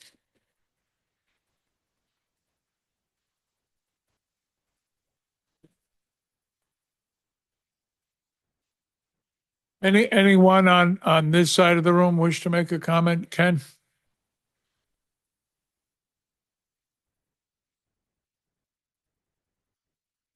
Thank you, Mayor. Ken Olszewski, Sayreville. I've been around for a long time. My family is here from the 1860s. My grandfather was a freeholder elected from Sayreville to Middlesex County in 1895, and he built the building next door, the firehouse, which we've had so many disputes and issues with. I've sat here all night and I've listened to the people, and I believe the biggest issue with the people that are here tonight is fear. I think they're afraid of what might happen. They're afraid of the unknown. We don't want to be guinea pigs here. I'm not against data centers. I'm a guy that's involved in a lot of tech, a lot of stuff on Wall Street. I'm not against data centers. I'm against data centers here and now in the places, because we talk about the preferred site for data centers would be Hercules property. And then we got to talk about Laurel Park and the Kaplan development, which was in back of the old Roosevelt School, the condos that are off of Journey Mill Road. They're too damn close. People are worried about the water. The electric, I'm worried about the electric. I've lived here all my life, and I can assure you it's a lot of years. I don't want to go into how many, but it's a lot of years. And I've never had so many electrical outages at my home in the last 4 or 5 years than I've had in 50 years before that. So we're going to bring in data. We have a third-rate utility in this town.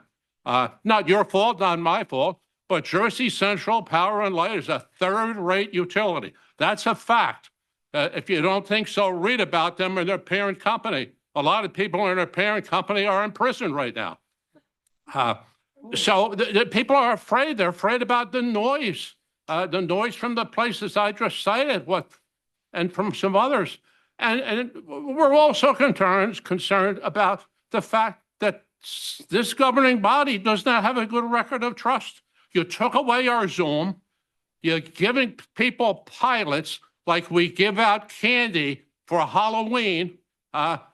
Somebody here was pretty much on target when they talked about Trammell Crow. That's a multi-billion-dollar corporation. We gave them a pilot over here for the mega warehouses on Cheesequake Road. You know what that pilot they're estimating could cost the borough over its 30-year life, the taxpayers? Over $100 million. And you sit here and talk about we need ratables? We need ratables. We need full ratables. We need everybody to pay their fair share and to pay their way.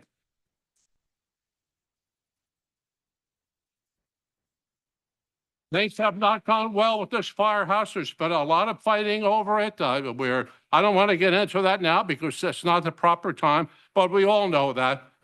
They've tried for months and months, as I said here, to make it a historic designation. It's turned down. And you got to stick to the data. We're talking about the data centers. I'm just talking about the lack of confidence in the borough, Mayor. I know I'm not going to Another You can lack come of back, confidence. you can come back for that. Yeah, I will. Another lack of confidence. I won't go into details, but it's this affordable housing. It's not an accident, the mess you see here.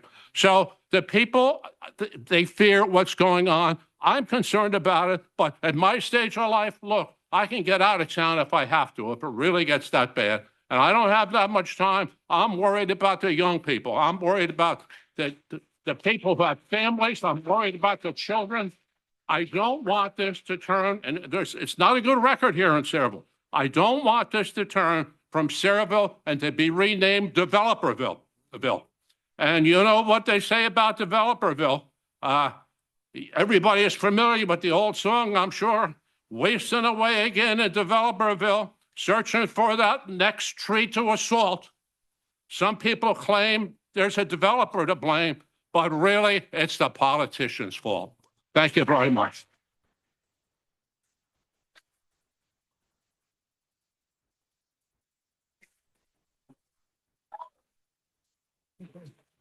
Anyone on this side of the room have another, yes, come on up, please.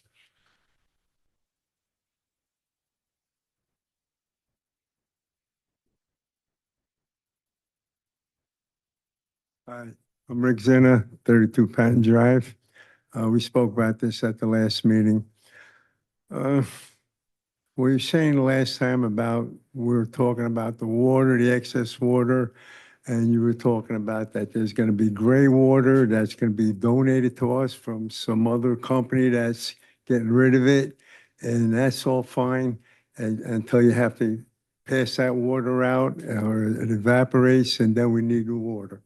And then the electric, people that live close to high tension lines have gotten a higher case of cancer than people that don't. You know, I mean, it was right there in Green Valley. A couple of people had cancer from the overhead power lines. So we're going to be bringing in more power lines. And he said these things could take three years to build. By the time they start, till the time they finish, it'll probably be outdated, whatever they started with.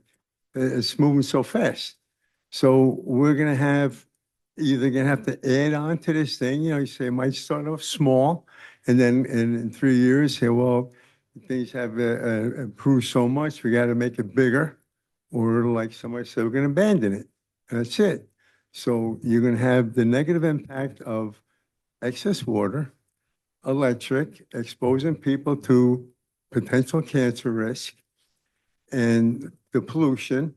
Now, last couple of days, there was supposed to be some really nice things going on in the sky. Anybody see any stars lately? You can't. There's so much light pollution now that you're going to bring in more stuff.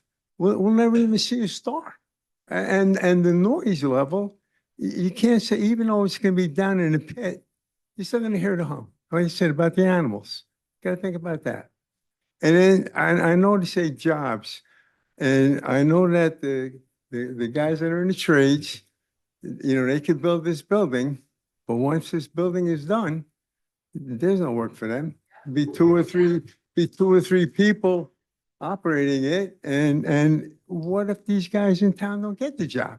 What if the bid goes out to someone else, like someone else said? There's no guarantee that our guys are going to get it or maintain it. Just like the phone company, you know what I mean? Like they come in and they get a problem. The guys come in from out of town. You don't get local guys taking care of your problems or your TV or your cable. And it's the other thing with the cable coming in, it's just another expense. They come in low, and 3 months later, the bill's up there. When cross country came in, I sold that. Cable was $7, $7.50 for cable. What's that? $200 people are paying. It happens on everything. And the tax break that we're supposed to get. What are we getting out of the warehouses over there in the arsenal? What are we getting out of all the condos? What are we getting out of all the other apartments? Every time we build and we take more land, and it's supposed to be a tax benefit, when has anybody's taxes gone down? Did anybody's taxes gone down? Not at all. They're still going up. And education. Now, when I was in high school, we had split sessions. So that would be something to consider. If we get a lot more people moving into town, before we start building more schools, we can go back on split sessions. We did it before. And the other thing too, with kids coming into town, like everybody's saying with the AI, it's not a good thing. You know what I mean? Like, you know, these kids, they can't even think. They're all in with their thumbs all the time. And the parents just like, you know, give a kid, a 2-year-old kid in a shopping cart playing with a cell phone. They don't even think anymore. So it's not a good thing. And we're contributing to that by building a center that we don't need.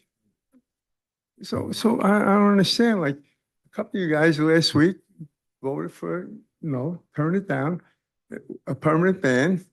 But a few of you said, no, let's just go with the 1-year moratorium and we'll look at it again. Like somebody said, why go through this again? Let's just end it right now. We don't want it. I don't think a lot of people here don't want it. Maybe the contractors want it, but that's a temporary job. Once it's done, they're done. That's it.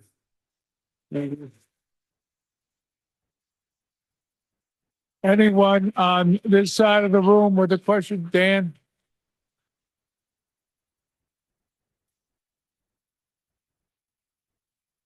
Good evening, Mayor Council. Dan Buchanan, 180 West Coast Street, Morgan section of Sayreville. First and foremost, I am opposed to a moratorium on the data centers. However, I believe that you have no choice at this point to vote for it, but I request that you make a motion to amend it immediately and go for a full, complete ban. It preserves our right. 20 years ago, the council voted on expanding the water treatment plant, and we were sold the bill of goods that said that we'd be selling the water. Council meeting after council meeting, we hear that we are in a water shortage to preserve the water, yet we're still not selling that water. So we were presented something beautiful, and we got nothing out of it beneficial to the town. We were supposed to be bringing money in, but yet we didn't. This too will be the same.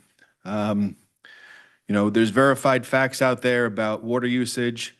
You've heard residents out here complaining about their power going out. These are things that are going to be continuing to go on. An 18-month moratorium, there's going to be 2 elections at that point. There's going to be 5 new people, potentially. I'm not saying that you'll lose your elections, but there's potentially 5 new people going to be up here. Don't punt to them. You're listening to the residents now. Listen to them and vote for them, the people that you're supposed to represent.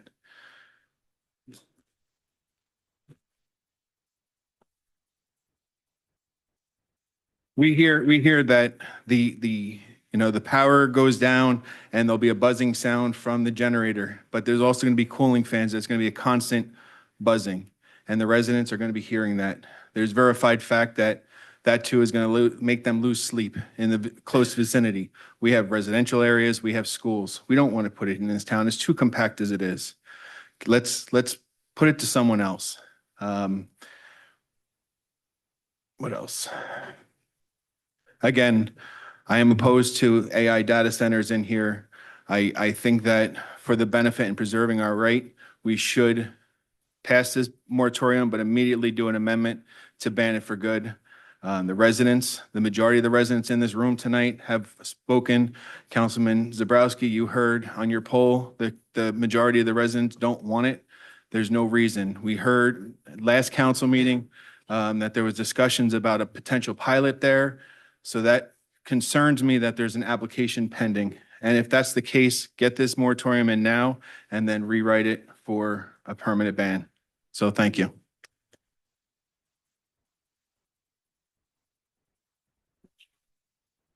Is there anyone else that would like to comment on this ordinance?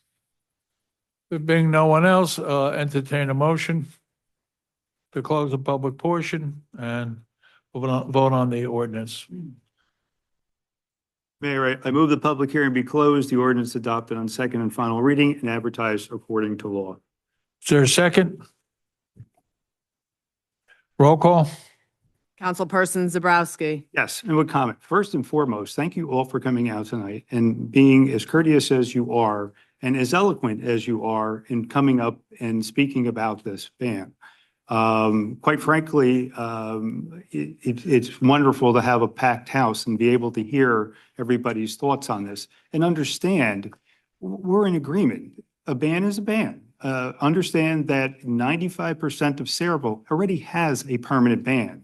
So you're talking about a small piece, not small, but a portion of the property in Sayreville that was already an industrial tract. That since 2012, a data center was a permitted use. That data centers have been around since the 50s. So while I think a permanent ban may at some point come down, I think the most logical reason and the most thoughtful thing is to have the 18-month moratorium or the temporary ban. And why? Because a permanent ban can be changed tomorrow, just as much as a moratorium can be changed. Don't be fooled in the idea that once you ban it, it doesn't come back. Because just as Dan said, that 5 new people can come back and say, we're going to vote for it. And you can shake your head and say no, but I'm going to tell you, we both want the same thing. We don't want to harm our town. We want to keep it pristine and do the best we can. The way we're doing it is a little bit different. And that's okay, because sometimes we disagree about that. But we all agree that we don't move forward until we understand what this is about. And we need to build a toolbox, and we need to build a regulatory policy and specifications to understand everything that impacts our town. And we can do that. Can we do it in 18 months? Maybe not. Then you have to extend it. But can we start today to do that? The absolute answer to that is yes. And we should be. And we should be doing that for all you, those Generation Zs who are here today and want to continue to stay here. So you talk about mitigation, and I agree. You have to mitigate. If you're going to be able to produce specifications, it has to be something that would fit, if it could fit in our town. Talking about AI hyperscalers, I can't imagine that piece of property would even be able to handle a hyperscaler. But there are other types of AI data centers that are out there as well. And I'm not saying we want any one of them, but we need to know what could potentially happen to our town. And that's why I advocate for being smart and trying to go forward and understanding what they are and put those rules in effect. Because if you do it all for one ban, you're going to end up with a town like Andover, who's already in litigation because they have nothing to back the reason why they said no. I'm saying build the toolbox, build the information that you've all been asking for and say, this is the only thing that'll exist and this is the only way we can do it. And I think we can do it at that time through 18 months, or if it takes longer, it takes longer. But if you do a permanent ban today with nothing to back it up, you put the borough in a bad position. I don't know if it was Ken, whoever else said that we usually lose lawsuits. Well, you know why? Because normally we act too quickly and we don't think about it. And then what happens? Then someone else controls what can be built. And we don't want to do that. We want to control what can be built in our town. I've lived this town my entire life. My family grew up here. I grew up here. My kids are keeping roots. So I understand exactly what you want to say. James, my kids went to school with you, and I'm glad to see you here today. So I am voting for the 18-month moratorium, and that's the reason for my vote for doing that. And I hope you're curious to understand that's my reasoning as much as I'm curious to understand and appreciate your own reasoning as well. Blue Mare. Well, I think everyone here and everybody in this room understands that 18 months is a farce. Why is it a farce? Because everybody's talking about, this or that, but the bottom line is we don't have any way of cooling these GPUs and the CPUs in the systems. And then we don't have anything coming down the pike that's going to take 18 months to figure that out. Okay? So to say that we're going to be sued because we don't have anything to back it up, I don't think that's correct, because we do have everything to back it up with. Number one, we don't have the room to accommodate a data center. It's going to, everything that you guys said in terms of how it's going to affect us negatively, I agree with. There's not one positive when it comes to data centers. Everybody keeps saying jobs, jobs, jobs. Yes, of course, when they're building it, there's going to be jobs. Okay, but once that happens, once it's done, there's going to be what? Maybe you're going to need, well, you're going to need security, physical security to keep people from, what tax revenue? Hey, you have to keep order. So I'd ask that the public portion was the time to come up. Now it's the time to take the vote and to listen what the different council people are saying. Yeah, the tax revenue, jobs, nonsense. Okay, we all know that there's not going to be any jobs here. I don't understand why we would want to have something in our town that will affect the quality of our lives. Okay, I mean, we are building through everything. It seems like there's an empty space. Let's put something there. Okay, and right now it makes no sense unless we can amend this to, like Dan says, to have a permanent ban. My vote is no.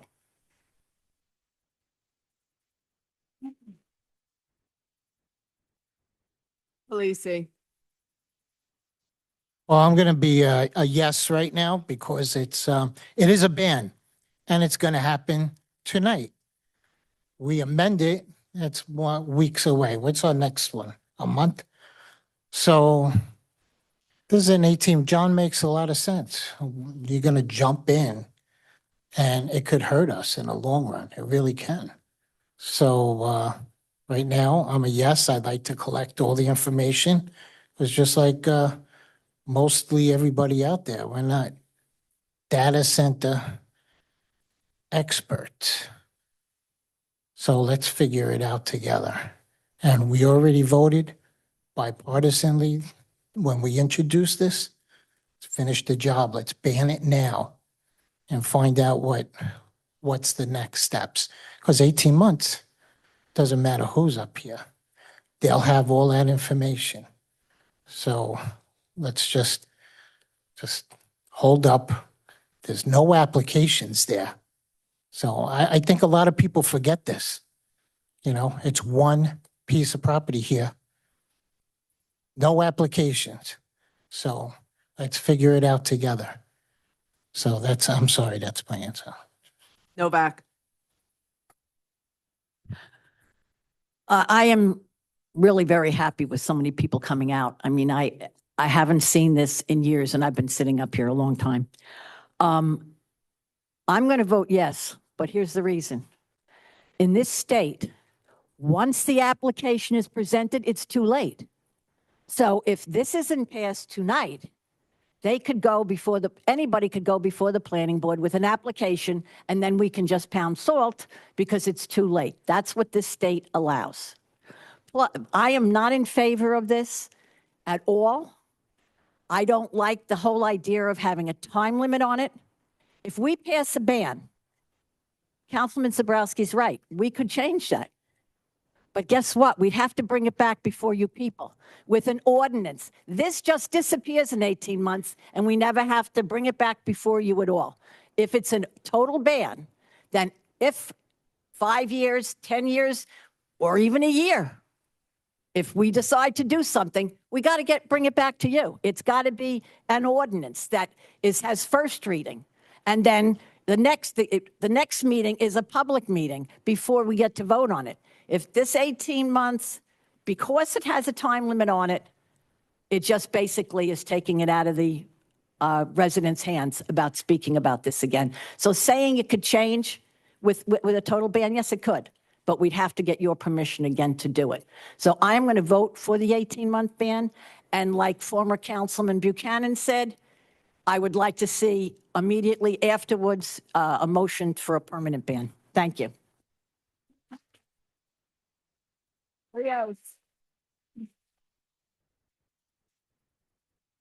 Rios.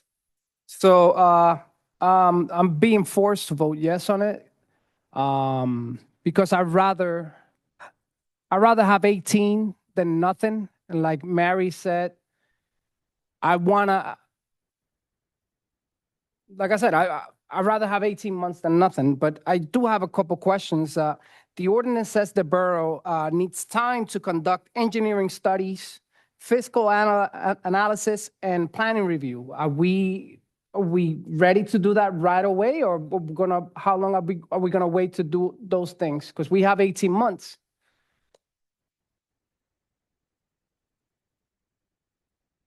I don't mind answering that question, because I can tell you that Sarah has already begun to have that discussion. I know prior to you taking a position on Sarah, that was part of the discussion. And some people were right when they said that Sarah was discussing it in the possibility that Hercules would be looking for a data center at that location. So the job of the Economic Redevelopment Agency is specifically to do that, to determine what might be good or bad, and then what could be the rules and the specifications, along with our engineer and our planner and all our other professionals. And if we don't have a professional, we would get a professional on that. But I think that to say that we wouldn't and we haven't, that would not be correct. Okay. And then as of July 20th, has any complete development application or redevelopment application for a data center already been filed with the borough as of today? I can say, Mayor, it's not that I'm aware of as legal counsel, but I don't usually get involved until it gets further down the road, but I'm not aware of any. So if we pass this tonight, we'll be protected. Yes. Then my vote is yes.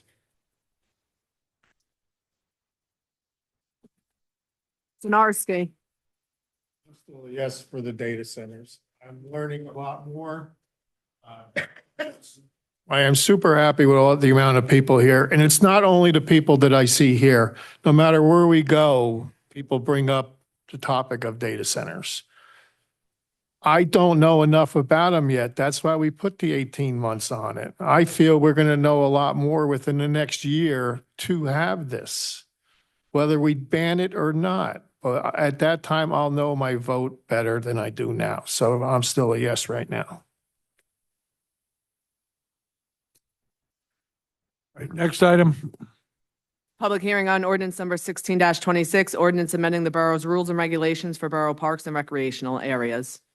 Okay, this time I'm going to open the public portion for questions or comments on this ordinance. Are there questions? Yes, please come up.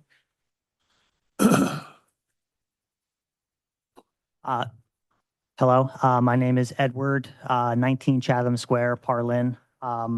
Bear with me, this is all connected. I'm a lifelong resident of Sayreville. Parts of my family have lived here for more than 3 generations. My roots run deep here. I came here regarding the AI data centers, but I have something important to talk about. It was recently announced that the borough Edward, we're gonna talk about this ordinance right now. Yes, I know. Okay. I'm talking about the parks.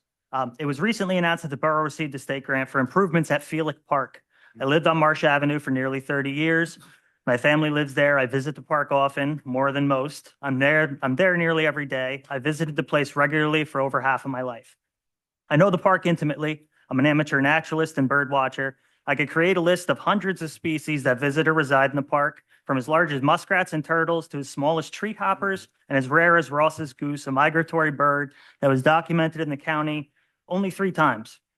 We have resident species like the Cooper's hawk nesting in the park and controlling rodent populations. Lots of native plant species have proven vital for our ecosystem and are present here. I reached out to the borough 2 years ago when landscapers cut down swamp milkweed by the pond. The plant supports endangered monarch butterfly caterpillars. Someone from the council who was affiliated with the Shade Tree Committee read my emails and voiced concern over it. A buffer zone was enforced on the edge of the pond to protect those plants. That work was important to me as a constituent, and I was proud of my home when I saw that. I've also reached out to the police for people driving in the park as vehicles are prohibited. The borough put up signs regarding that, which was helpful, though enforcement is kind of scant. I've been present when kids lit fireworks during a drought and started a fire. After kids have vandalized the playground several times, broken the park benches into splinters, where people have ridden dirt bikes and ATVs into the park with children under 10 on them without helmets. There's a softball group on the weekend that comes and openly drinks alcohol and lights a bonfire in the park, sometimes illegally parking their 20 vehicles. There's some recklessness here that goes unchecked. I'm saying this to illustrate that I really care. I'm always cleaning up litter after people in the park. I don't just like the park, I have a relationship with the land. When the borough calls for improving Felix Park, what is improvement? Does improvement mean making a sustainable, conscious park where people can recreate and find joy? Or does it just mean more pavement and development?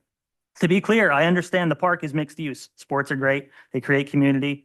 Kids have great memories playing on a team. We should make our parks more welcoming for those situations. I want people to love and enjoy the place as much as I do. People should have access to sports facilities. But I want to stress that this is not the only function and important use of a park like this for the community. A park like this is more than just a place for sports. This place is surprisingly biodiverse, and this borough has lost crucial land for luxury apartments and warehouses. Every inch of land we have left is vital to our future. I want to see people live in neighborhoods where they can connect to the environment they live in, not just play a sport. We can have both, and the desire for facilities shouldn't harm the park's environment. I'm imploring the borough to go about this project in a way that minimizes environmental impact and protects the life that flourishes in this park. My concerns are as follows. One, permanently keep non-emergency vehicles out of the park. The lot at the end of Marsh Avenue is perfect as a parking area with additional parking on Forest Ave and the side of Highland Drive. We have sacrificed swaths of land to car-dependent infrastructure, and we should have beautiful areas that are free of cars to bring balance. Efforts are necessary to keep vehicles out of the park. Two, maintain the ecosystem without harm. The park is rife with native species. If anything, some of the grant should be spent on environmental support and rehab. The pond has 40 years of garbage in it and constantly gets covered with algae due to a lack of circulation and aeration. Something that makes the pond more stable while respecting wildlife would be great, as would planting more native plants rather than just grass, which serves no environmental purpose. Trees provide shade and shade provides cooling. None should be removed. Ensure field lighting of any of the sports facilities does not exceed the tree line. Obviously, you don't want lights going into your neighbors' backyards in the middle of the night. Please consider the people around the neighborhood. Four, protect this park with more care than before. As I mentioned, various people have done things that could fall under criminal mischief, destruction of property, or disturbing the peace here. Making sure conduct befits the park atmosphere is important. The things that have happened here would not be tolerated at a park like Kennedy Park, and they shouldn't be tolerated here either. So please understand, I'm communicating this only out of concern for my community and to speak for a place I love. You have people advocating for pickleball courts, lights for the fields. Sports are good, but I'm here to advocate for the park itself. Building a better future comes from decisions like the ones you can make with that park, and I hope you make the right decision. Thank you. Are there any other questions or comments on this ordinance? There being no other questions or comments, I'll entertain a motion. Councilman Kalasi. So, Mr. Nareko, I appreciate you coming up here and stating all of that. You know, we do try. And like for the monarch butterfly, and takes years to build up that milkweed again. So, you know, I took that to heart, and I appreciate even giving us the education about stuff like that. So, yes, we do work a lot on our parks for our children and for our future. But with an incident like that, we do keep in mind that let's help protect certain species here. So also, you know, I frequent the parks a lot. And, you know, at the beginning of this season, you know, I was at Kennedy Park, and it was like the first nicest day. It was a Sunday, and there was a ton of e-bikes, ton of them. And they're not only riding on the grass, and they were actually on the pathways and going into the skate park.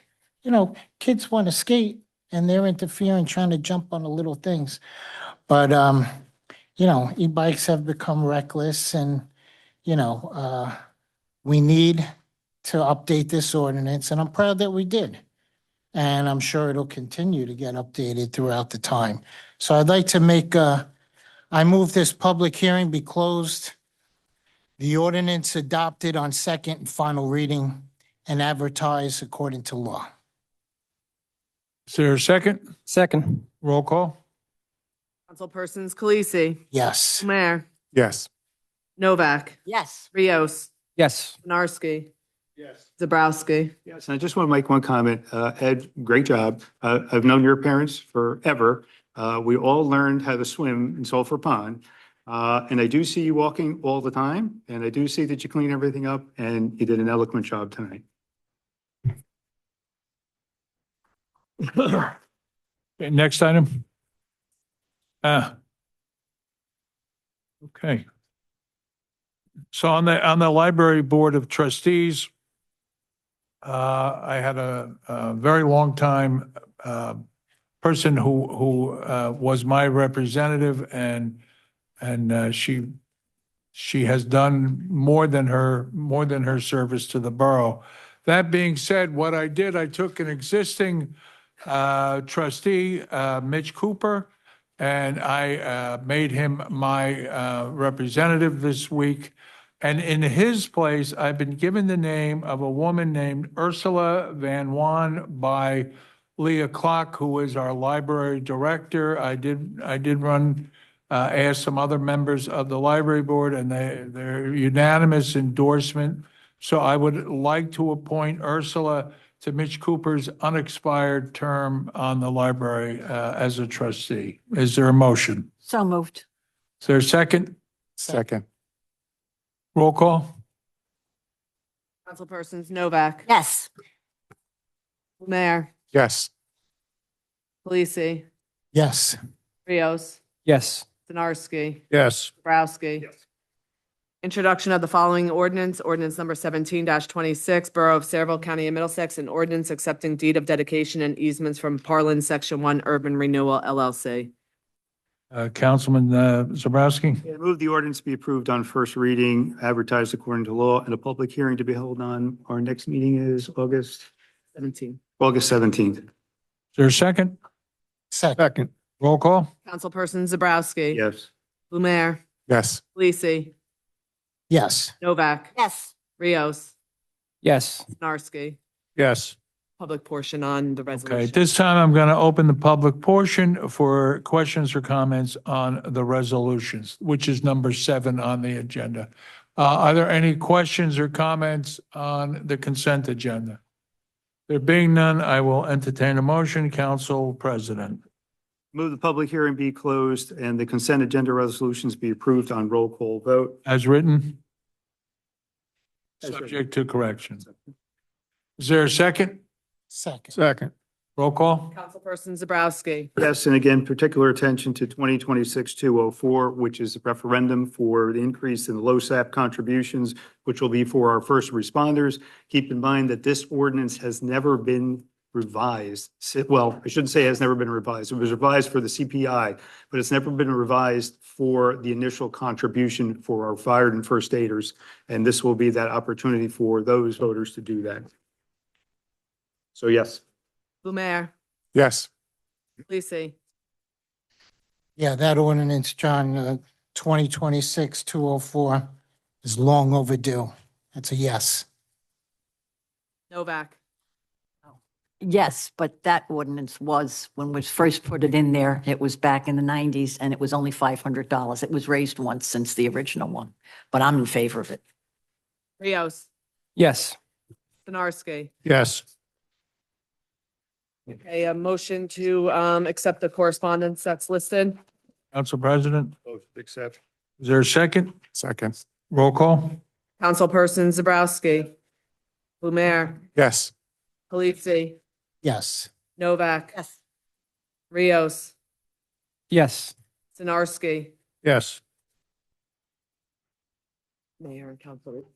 Okay, Mayor and Council, reports, Administration of Finance, Councilwoman Novak. Yes, Mayor. I can't tell you how much less agita I'm going to have now that the budget is passed. There's so many things that you don't realize that when you only are working on a temporary budget, when you first put that in place, you're thinking, by 3 months into the year, you're going to have a permanent budget. And this dragged on a little longer than we would have liked. I'm glad that we did bring it down substantially. And I'm just going to say I'll probably have a few weeks off with that. But since I'm the first one to speak, I would like to make a motion that we amend or maybe just another ordinance entirely to ban data centers completely. Second. Roll call?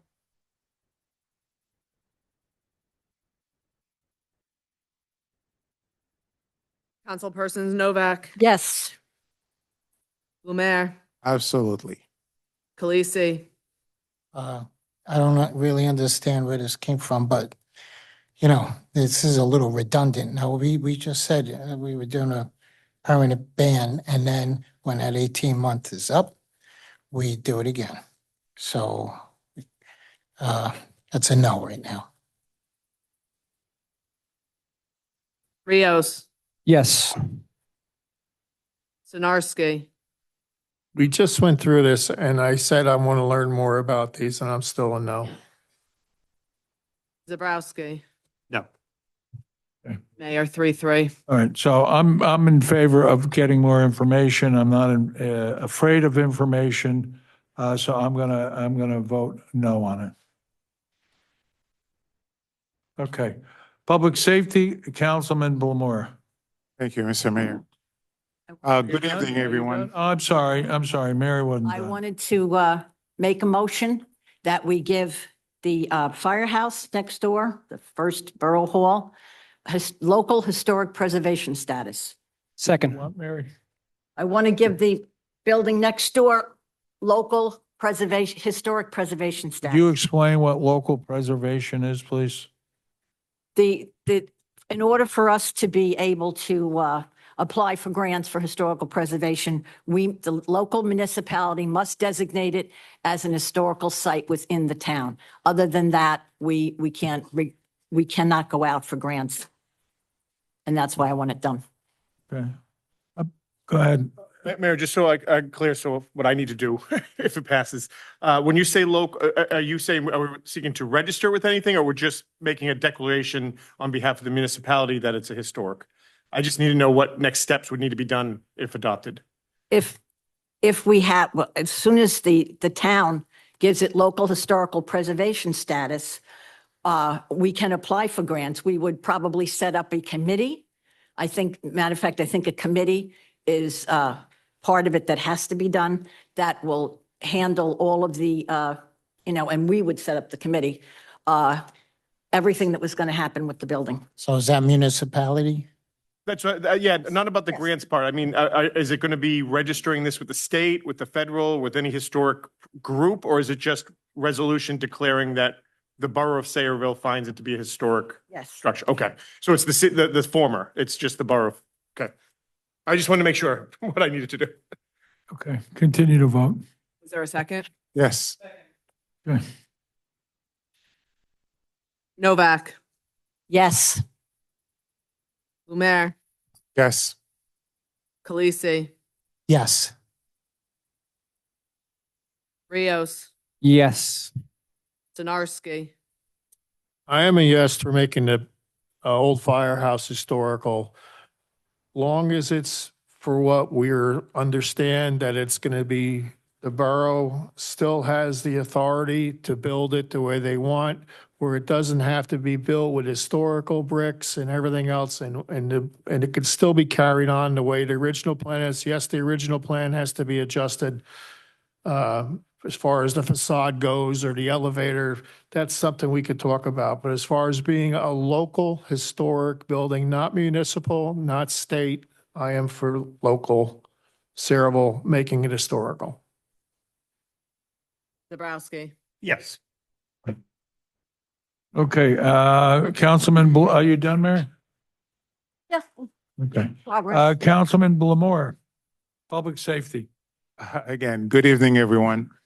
I'd like to take a moment to recognize and thank all of our public safety professionals, our police department, fire department, OEM, PBA, and EMS for everything you do each and every day to keep our borough safe. Your dedication, professionalism, and willingness to serve our community are deeply appreciated. I also want to give a special thank you to our police department for another outstanding Youth Academy graduation that occurred on the eve of Independence Day, July 3rd. Congratulations to the 40 graduates who completed this year's program.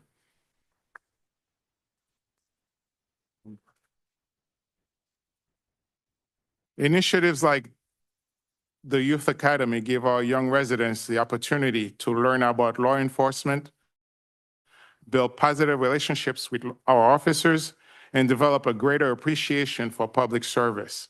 Thank you to everyone who helped make the program such a success. Lastly, I'd like to invite everyone in the borough to join us for National Night Out on August 4th from 5 to 8 p.m. at War Memorial Park. It's a wonderful family event featuring a live DJ, bounce houses, I'm going to take advantage of that, police vehicles and equipment on display, and a chance to meet the officers and first responders who proudly serve our community. We hope to see everyone there as we come together for an evening of fun, community, and support for our public safety professionals. Thank you. Public Works, Councilman Rios. Good evening, Mayor, Council President, fellow council members, business administrator, borough attorney, department heads, and residents. First, I'd like to thank our Public Works Department for everything they've been doing following the recent storms.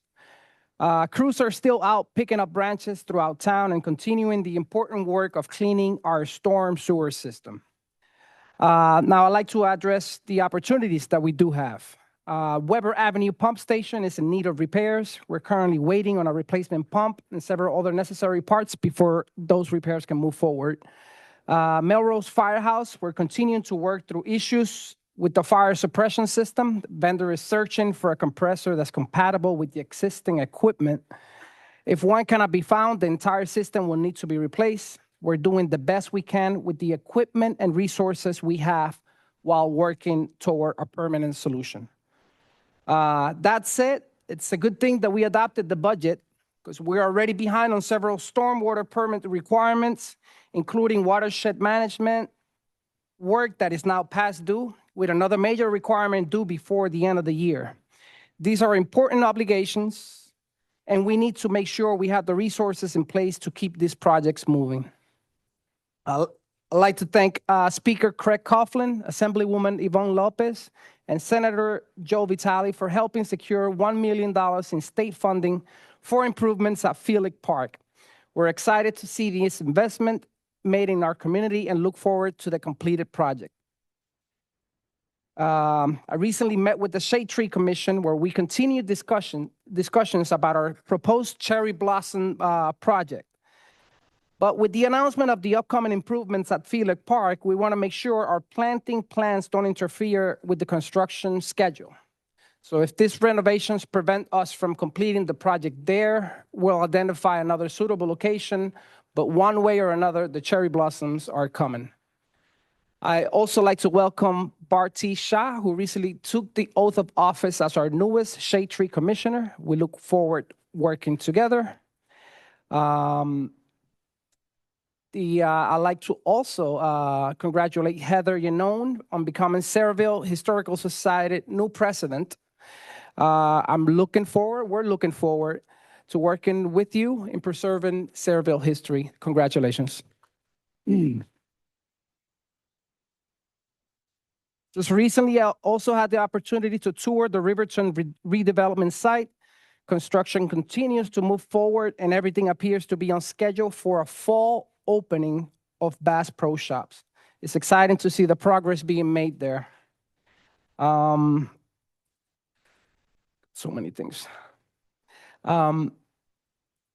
It was also a pleasure attending the reading of the Declaration of Independence at the Borough Hall on the 4th of July. The horses provided by Legacy Riding Stables made for a wonderful backdrop, and Dennis did an outstanding job bringing the Declaration to life. It was a great event, celebration our nation's history and our community. I want to mention two things. At our last council meeting, which ended abruptly, comments were directed toward our colleague, Councilwoman Mary Novak, that I believe fell short of the level of professionalism our residents expect from all of us. Just earlier, we threatened to kick out somebody because they weren't polite. Now, we don't all have to agree. Healthy debate is part of public service, but disagreement should never become personal. The standard we should hold ourselves is simple. If we wouldn't accept someone speaking that way to our mother, our wife, our daughter, or somebody we care about, then we shouldn't accept it in this chamber either. We owe each other that basic level of respect. And while I'm there, I'd like some clarification regarding our rules of order. On several occasions, Councilwoman Novak raised a point of order, yet it appeared those requests were not recognized or addressed. So my question directly to our borough attorney is this. When a council member raises a point of order directed to the mayor, what is the proper procedure? Is the point of order required to be recognized before business continues? And who is responsible for ruling on it under our council rules? I think having that clarification will benefit everyone on this governing body and help ensure our meetings are conducted fairly, consistently, and respectfully.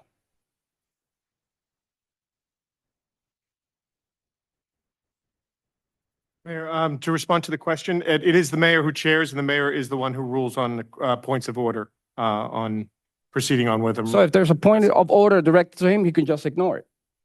Well, that is the mayor, he or she, the mayor is the chair of the body. They're the ones that, under the Robert Rules of Order, who makes that ruling. Anything else, Councilman? I'm just looking forward to a meeting where we can all sit down, discuss the issues at hand without it becoming personal like it became on our last meeting. I'm really looking forward for that. I'm hoping that you can all help me achieve that. Anything else, Well, Councilman? Yes. We did today, right? Did we have any problems today? Did we? Yeah, nothing personal yet. Yeah, so we're doing good so far. So I know maybe not now, it's not that crowded, but I looked around the room tonight and the turnout tells me that people want to get involved. They want their opinions, their concerns, and ideas to be part of the conversation. They want to be a part of it. Knowing that there will be significant public interest, we open up the Mikey Sedlak Center to allow additional public participation because our elevator is broken. So if you can go up the stairs, you could have gone to the Mickey Sedlak room and participate on this meeting, which is excellent, great, awesome. Tonight demonstrates that we already have the technology and infrastructure necessary to expand public access. Since joining this council in January, I've made it a priority to encourage residents to participate. Before every meeting, I post reminders because I've had many people tell me they didn't know when council meetings were held or even where they took place. If we took an oath to serve the residents of Sayreville, then we should also do everything we reasonably can to make it easier for them to participate in their local government. Okay. Tonight is proof that when people know about the meetings and have a way to participate, they show up and they participate. For that reason, I'd like to make a motion directing the appropriate staff to implement Zoom public participation for future council meetings. Thank you. Is there a second? Second. Roll call? Rios, Yes. Mayor, Yes. Polisi, Still a no. It's always been a no. I mean, I realize that some of our community can't drive at night like myself and stuff like that. But, people do make it. And, it was for a reason. It was for COVID. I understand. But, it was only brought up since COVID. you know, I mean, everybody here, you made it, you're here, fine. But it's still a no. So for me, that's my opinion. And you should accept my opinion. Novak, Yes. Narski, No, it's the same as it was. We made sure that the Mickey Sedlak building was available for Zoom tonight. You know, you answered our emails and everything else. I don't think it's necessary at this time. Zabrowski, No, I've been on a number of Zoom meetings in my lifetime, and there is nothing better than participation that comes from people that are here in person. Listening to you guys tonight, talking about when Route 9, they were talking about the Route 9 and Bordentown Avenue intersection, and we filled it. The state DOT at that time wanted you just to put it online and record your comments because they just wanted to kind of move forward with the project. But everybody showed up. You could see the emotion and the reason for why it was important to them. And then they had a meeting, and now they have two meetings, and now the people are starting to think differently. I've been on enough Zoom meetings to know that you could dismiss people very easily. Yeah, I've been on enough Zoom meetings to know that sometimes you just get bored and you lose interest. I don't want anybody to lose interest, particularly you group of Generation Z who are coming out. And I think you could. And for that purpose, and it's my experience that Zoom, as much as everybody says it leads to participation, quite frankly, I think it actually doesn't lead to good communication. There is nothing better than being here in person to talk. I respect those that may have a disability and not be able to get here, but we do make some certain accommodations. But by and large, there is nothing better than having the conversation in person. So no. Mayor, that's 3-3. No. And the reason is I've been mayor for a very long time, and before that a councilman, and before that a member in the audience, and the state legislature enacted the ability to use Zoom in the case of an emergency. And since there isn't an emergency, then it's a conflict with the intent of the state legislature. So it does work better when it's in person. There's more dialogue. There can be more of a back and forth. So I'll say consistent in that it doesn't serve a purpose, as there is no state of emergency, and we seem to be getting along quite. We're proceeding pretty well. Okay. Anything else? Well, no, that was my remarks. I just wanted to also highlight the great events that are happening under Cultural Arts and Mike, and just the great work that all the volunteers are doing. And we have a good time every time they're up. Thank you. Have a good night. Okay. Recreation, Councilman Khaleesi. Yeah. Thanks, Councilman Rios.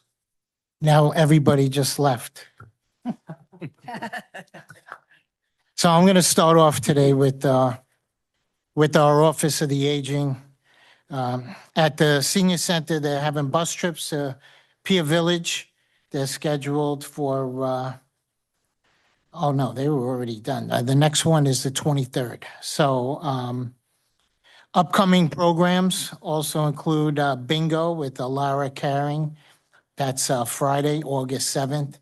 And they have a karaoke day with Vision Riverside on my birthday, Friday, August 14th.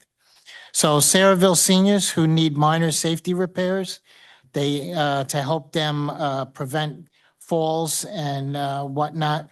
You know, those bars you put in the bathroom stalls. And so that's available now. We received the grant. So if you need it, you call them at 732-390-7058.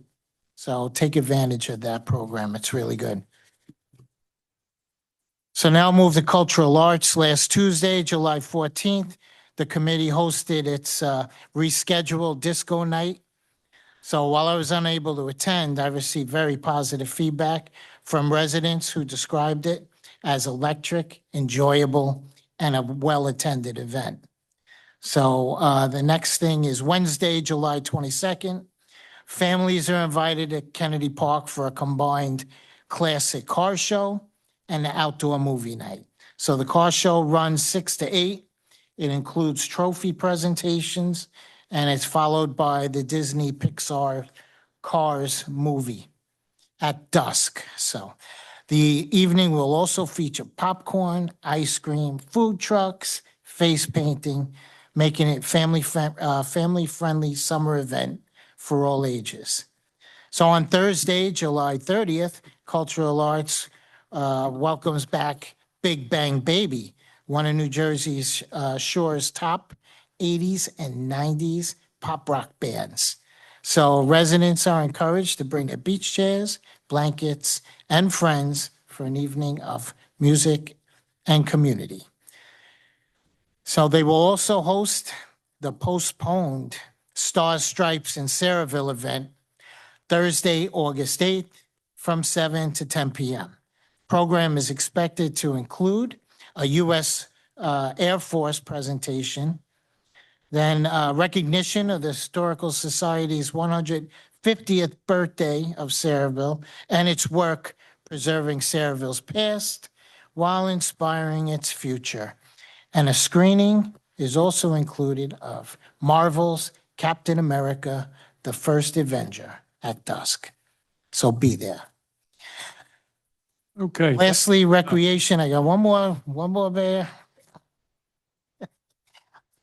So the Recreation Department and Aquatic and Fitness Center participated in the world's largest swim lesson on June 25th, with 57 participants here joining thousands worldwide in this important water safety event. The Recreation Department thanks everyone who joined the America 250 celebration on June 28th.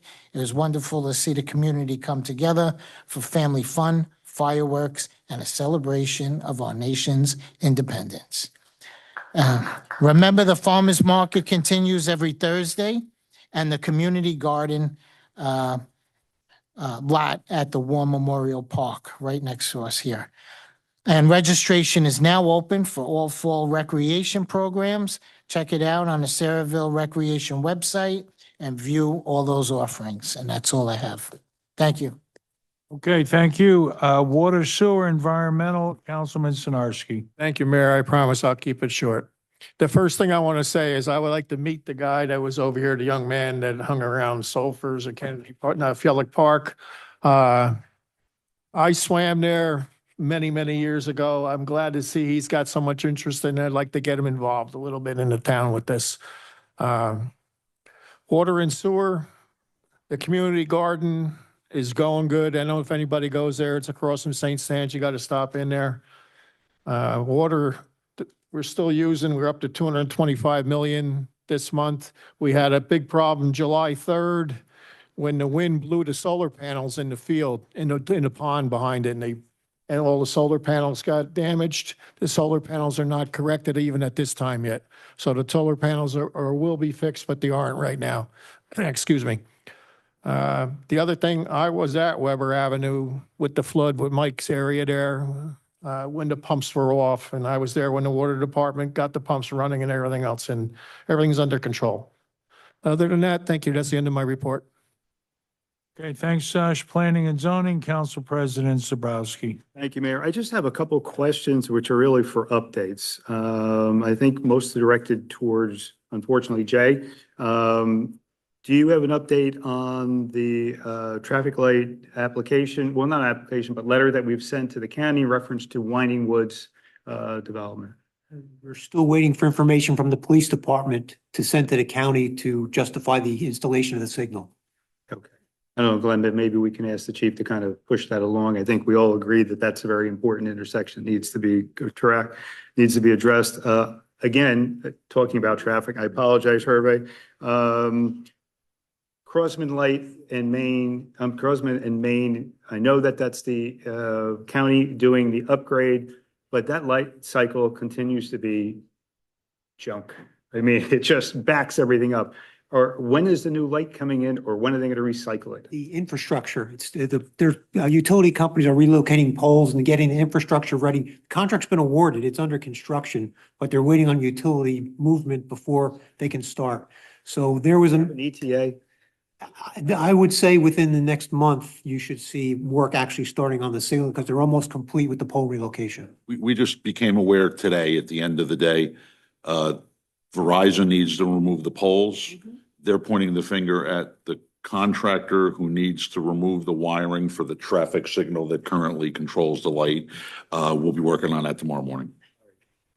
And then finally, and this is again, I know that, believe it or not, schools will be coming back in session fairly soon, but speaking to some of the residents, particularly on Quaid Street, which is off of Washington Road, which is a one-way street, very narrow, but it becomes the main thoroughfare in the morning for traffic, people dropping off their kids down at Wilson School. Can you just see, I'm asking if the chief could have his Traffic Safety Bureau take a look, see if there's additional signage or something else that could be done. The residents there seem to be quite concerned that the traffic the flow is very, very high, steady, and could be potentially harmful to particularly the young pedestrians. And Mayor, that's my only questions, and I defer my time to our public this evening. Okay. That being said, under my report, two things. First thing is, I would recommend that a lot of the people that came here tonight about the data center take some time and get some fundamental knowledge about land use. So I've sat up here a long time, and some projects have support, some don't. But what we are charged with doing is the borough owns at least a third of the borough. We own a great deal of property here. And then there's that property which we don't own. And what we try to do is guide what the property owner, who by law has the right to do this, seek a higher and better use for their property under the law. And what happens is if somebody says, hey, I want to build a playground, and you go, no, you can't build a playground, and you go to court and you lose, the borough is then subject to builder remedy. And the borough has no input in this. And it's between the judge and the builder. And we try to be extraordinarily careful not to put ourselves in that position. So after 125 years, and Bernie, you're sitting in the back, you're a Bailey.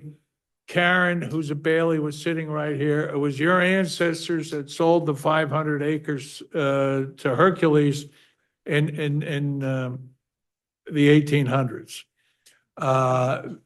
And by marriage, I'm a Bailey. Everybody's related in Sayreville. I'm a Bailey. Bernie and Karen technically are like my cousins, although sometimes they won't admit it.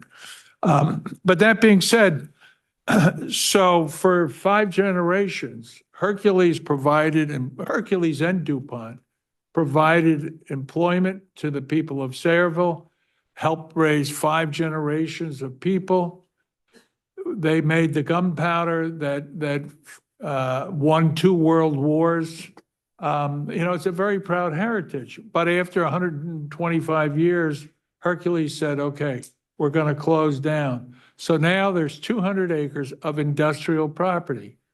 It has some contamination on it from the years of chemical manufacturing. And what a lot of people don't realize, it had a buffer of trees. And inside, it was just all commercial manufacturing.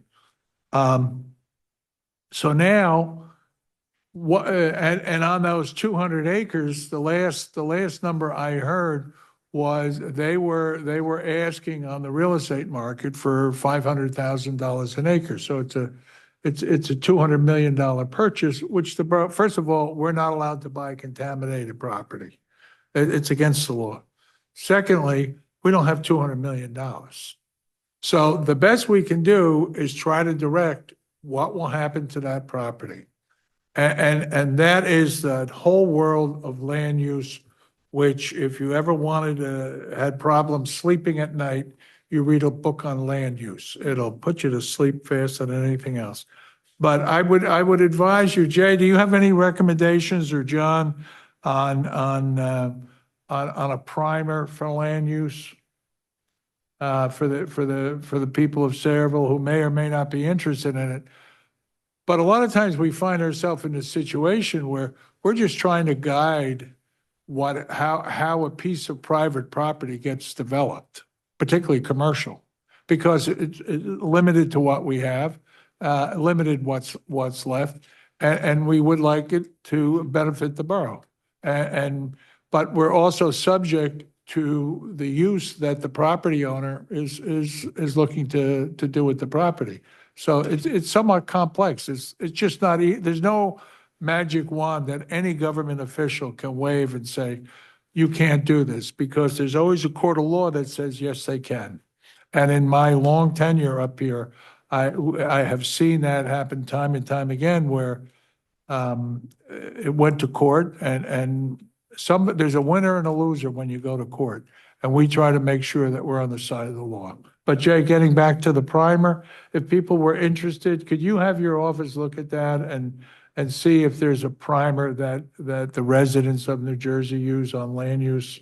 Yeah, I think that Rutgers has online courses that you could possibly look into that might. All right, could you have someone from your office send it over here, send it to Nicole, and we'll put it up on the borough website. That being said, what I'd like to do with the remainder of my report is ask the president of the Board of Education, Eloy, to come up and give a report on Sayreville's first Latino Day. Eloy, if you would, please. And you're completely unprepared. I didn't ask him to prepare, but I like putting my friend. By the way, I went to our favorite restaurant on Saturday for lunch. And I had 2 cups of Costa Rican coffee, and I was looking at the ceiling at 1 o'clock in the morning.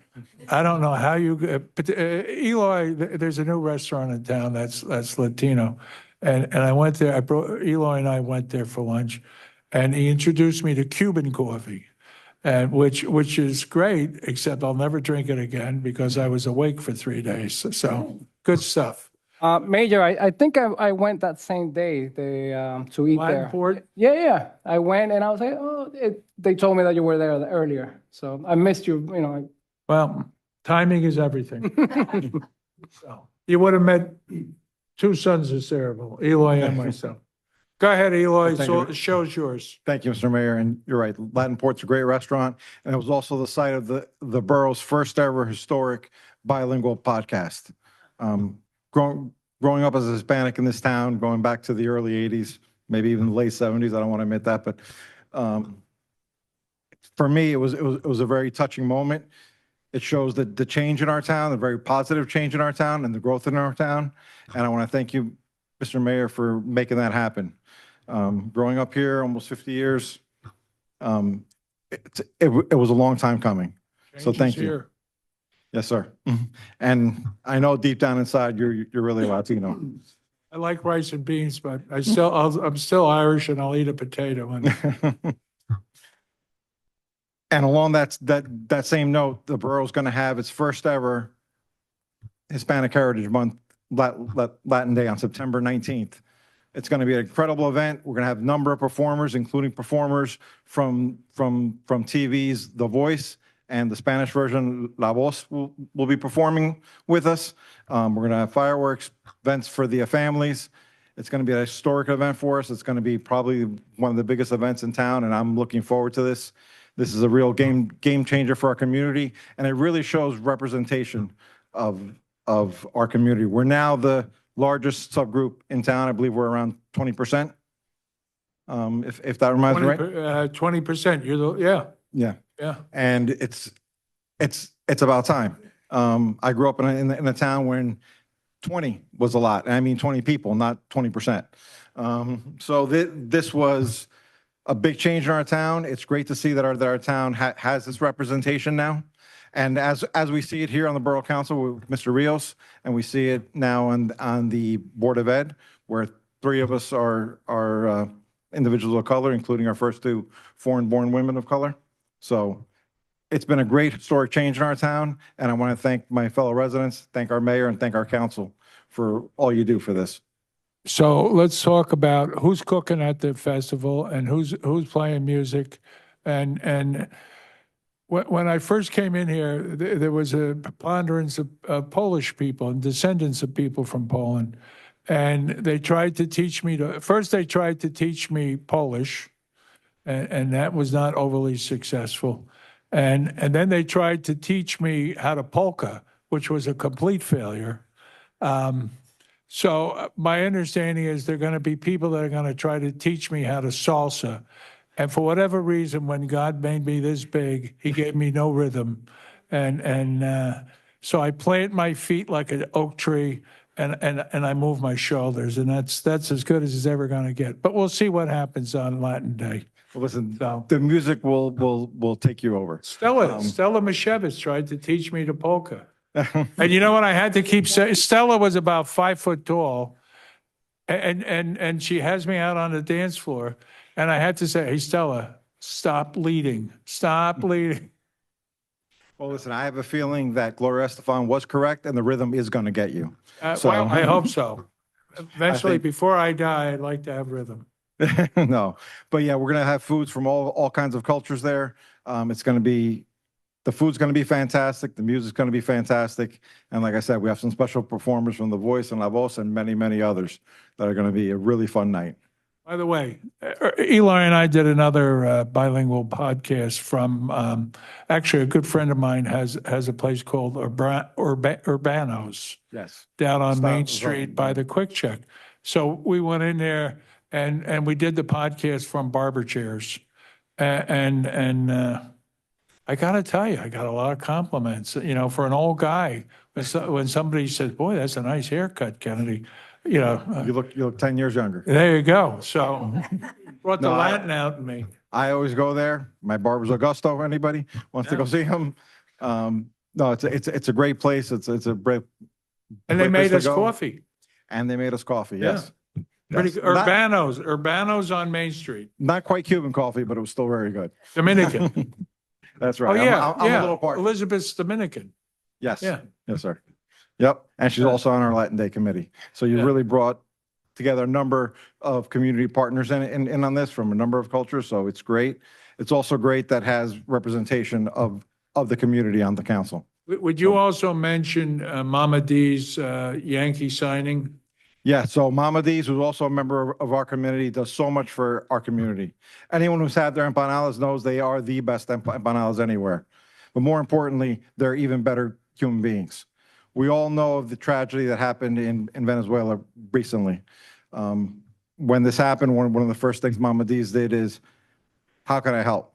So they've done a great job. They have a number of, I forget exactly the Yankee All-Stars that were coming, but they have a number of Yankee stars that are coming to do a specific signing on It's August. Luis Sojo. Luis Sojo, yes. Thank you. I'm a Met fan, so, I kind of, try to forget the Yankees, but. Yeah. So I believe it's August 7th. They're gonna have it at their facility.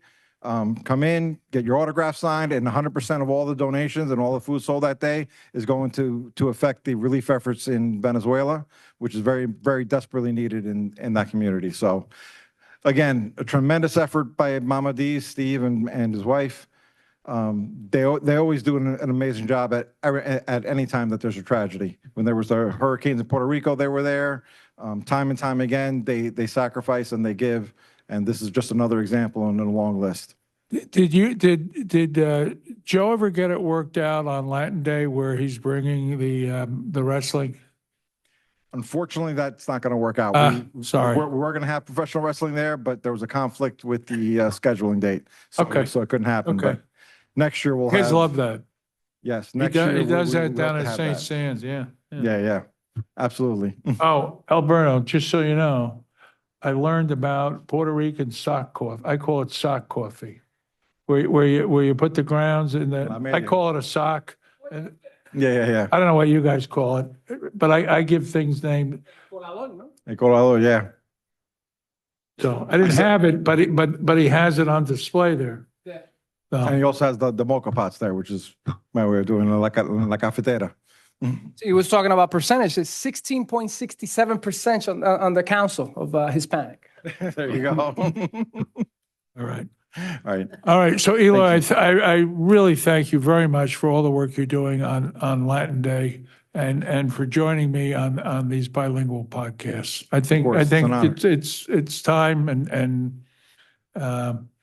my kids like them. I appreciate that. Thank you, Mayor, for Okay. including me. Thank you. Thanks, Eli. With that, we'll go to agenda items and minutes. Authorization for the tax collector to refund taxes and cancel all subsequently billed taxes due to 100% disabled veteran tax exemption for 25 Quaid Ave in the amount of $5,174.55. Any objection? Next item. Application for person-to-person transfer received from Steve Mitnick, assignee for the benefit of creditors of Pure Event Center, which is a pocket license to Theka LLC. All reports and paperwork have been filed. Any objections? Next item. Application for a social affair permit received from Sayreville PBA Local 98 to serve beer and wine at their annual picnic on August 30th from 1 p.m. to 6 p.m. Any objection? Next item. Authorization for membership to the Purchasing Cooperative America of Hico, Texas. Any objection? Next item. Authorization to bill the following owners plus administrative costs for the removal of a substantial amount of overgrowth from the property, 10 Henry Street in the amount of $259.90, 32 Weber in the amount of $173.26, and 770 Washington Road in the amount of $433.16. Any objection? Next item. Application for membership as a fighter received from Peyton Maliv, accepted by the Melrose Hose Company, number 1 at their July 6th meeting. Any objection? Next item. Authorization for the borough clerk to advertise for the receipt of sealed bids for abandoned and unclaimed motor vehicles. Any objection? Next item. Authorization to award a contract to Motorola Solutions for Vesta support maintenance renewal through NJ State Contract in amount not to exceed $47,767.20. Next item. Authorization to award a non-fair and open contract to Cambria Automotive of Newark for truck repairs in the amount not to exceed $33,460.74. Any objection? Next item. Authorization to award a non-fair and open contract to Papco Industries of Newark for leaf bags in the amount not to exceed $22,312.80. Any objections? Next item. Authorization to extend the contract with Custom Care Services for groundskeeping services on various borough properties not to exceed $97,425. Any objection? Next item. Authorization to award a non-fair and open contract to R&J Garage Door to replace the doors at the Sayreville Emergency Squad in the amount not to exceed $32,709.76. Any objection? Next item. Authorization to award a contract to AC Schultes to replace a pump at the Winding Woods Pump Station through North Jersey Wastewater Cooperative Pricing System in an amount not to exceed $18,911. Any objection? Okay. Borough Administrator's report. I have one add-on that I'll lead off with, sir. The elevator repair, I need permission from the council to engage with New York, New Jersey Elevator Company to do a complete rebuild, including all of the hydraulics of the Borough elevator with a not-to-exceed price of $180,000. Is there any objection? Do we need a roll call on that? Every reso. Okay. Do we have a tentative okay so that we can begin the work? Does anybody object to beginning the work and then we'll follow up in a month's time with a reso?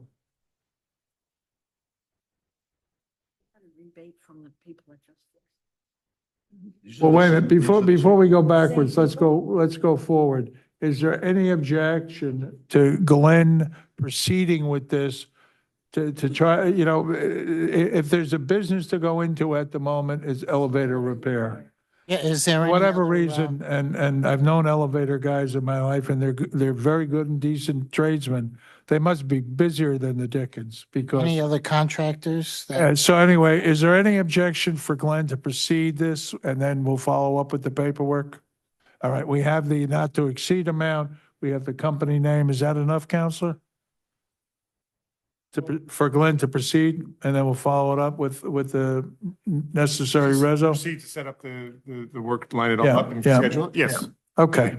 Any objection? No objection? Okay, go ahead, go And I ahead. only have, we're looking to fill a vacancy at the police department because we had somebody resign. Authorization to appoint Kevin Monroe Jr. as a public safety telecommunicator effective August 1st, 2026. Any objection? I just have a question. I thought that we were not replacing anybody that was leaving this year until the end of the year. I thought we discussed that during the budget process. Well, in this particular instance, it creates an inordinate amount of overtime, leaving that position open. It would be fiscally more prudent to fill it with somebody at straight time. Okay, thank you. Okay, any objections? Anything else, Glenn? That's it, sir. All right, CFO's report?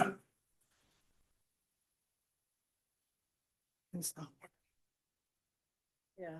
Can you guys all hear me?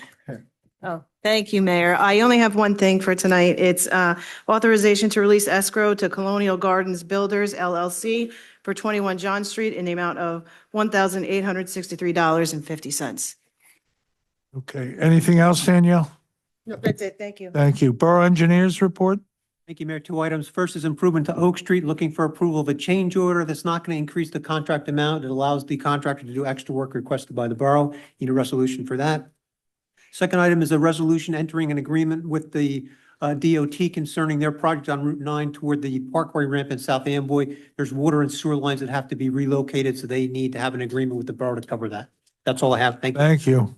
At this time, I'm going, Joe, Borough Attorney's report? Thank you. Nothing this evening, Mayor. Okay. At this time, I'm going to open the public portion for questions or comments on all topics. John?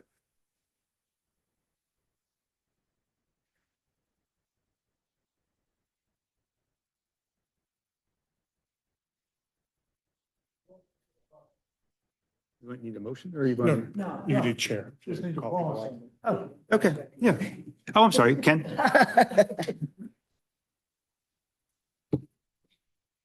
Can you get past me? Yep. Okay. Thank you, Council President. In view of the hour, I'm not going to take 5 minutes or anywhere near that. Just want to make a couple of quick comments. I want to thank the councilmen up here who changed their votes on making this firehouse a historic site. I know it took a long time for that to happen because there were a lot of instances where we tried to do that. I think it's very important, and I do want to thank you for changing your votes and seeing the light. I want to thank Councilman Blemmer for his continued support for a total ban on the centers. I think that's what you heard the public wants to do. 18 months to most people does not seem adequate. And I hope you'll move forward with that as quickly as possible. It's good that we got the 18 months under our belt, but the mayor talked about litigation, et cetera. I want to tell you, I have heard from some professionals over the last year or so about a couple of lawsuits that we were involved in. And they said the reason we got into them was that our laws in town weren't right. Obviously, I'm not going to go into what suits they were, but they said if we had proper land use laws, it probably wouldn't have happened. And if it did happen, it wouldn't have come to the extent it was and cost us what it did. So I think that is important. And what Mary said up here about getting this 18 months under our belt, because somebody comes in and boom, now you got a problem. It's what happened. I'm sorry the mayor's gone, but I think we all know what happened to the affordable housing. The mayor himself 4 or 5 months ago said he didn't do it because the people didn't want it. He didn't mention that the developers really didn't want it. I know that's for sure. He never mentioned that. But it was a violation of the law. The affordable housing laws had been in effect for long before Kennedy O'Brien was ever mayor of Sayreville, probably 30, 35 years, a long, long time. And to just violate the laws. And what happened, somebody took it to court, could have even been a front organization. I'm just saying that, I know that's a fact. But what happened, these developers who for years went through no affordable housing here, they joined a lawsuit against the borough. Now, wasn't that a slap in the face? Wasn't that a slap on both sides of the face? And what happened? The judge to settle this case, he overthrew our zoning ordinances. The builders cried, well, yeah, we want to build affordable housing, but now we have no space. And he overthrew our zoning ordinance. And that's why when you ride down the street, you see the buildings, they look like you know what they look like? You ever play Monopoly? They look like the hotels in Monopoly, you know, one on top of the other.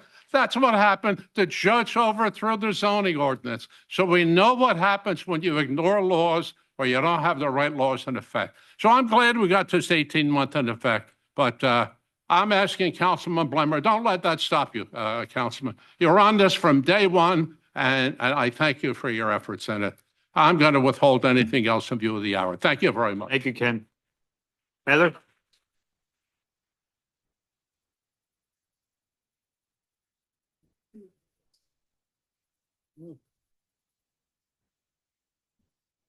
Good evening. It's very late. Heather Unoni, 15 Ida Street.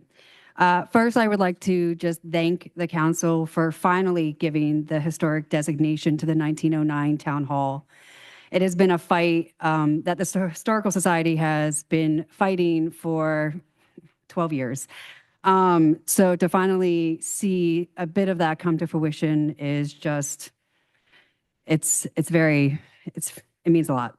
I do have some words that I'd like to read. I'm just going to pull this down.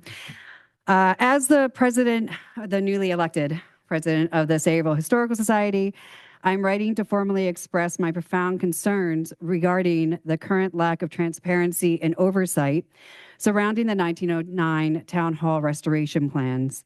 While my predecessor advocated exceptionally well for this landmark, my approach will be significantly more direct than his was.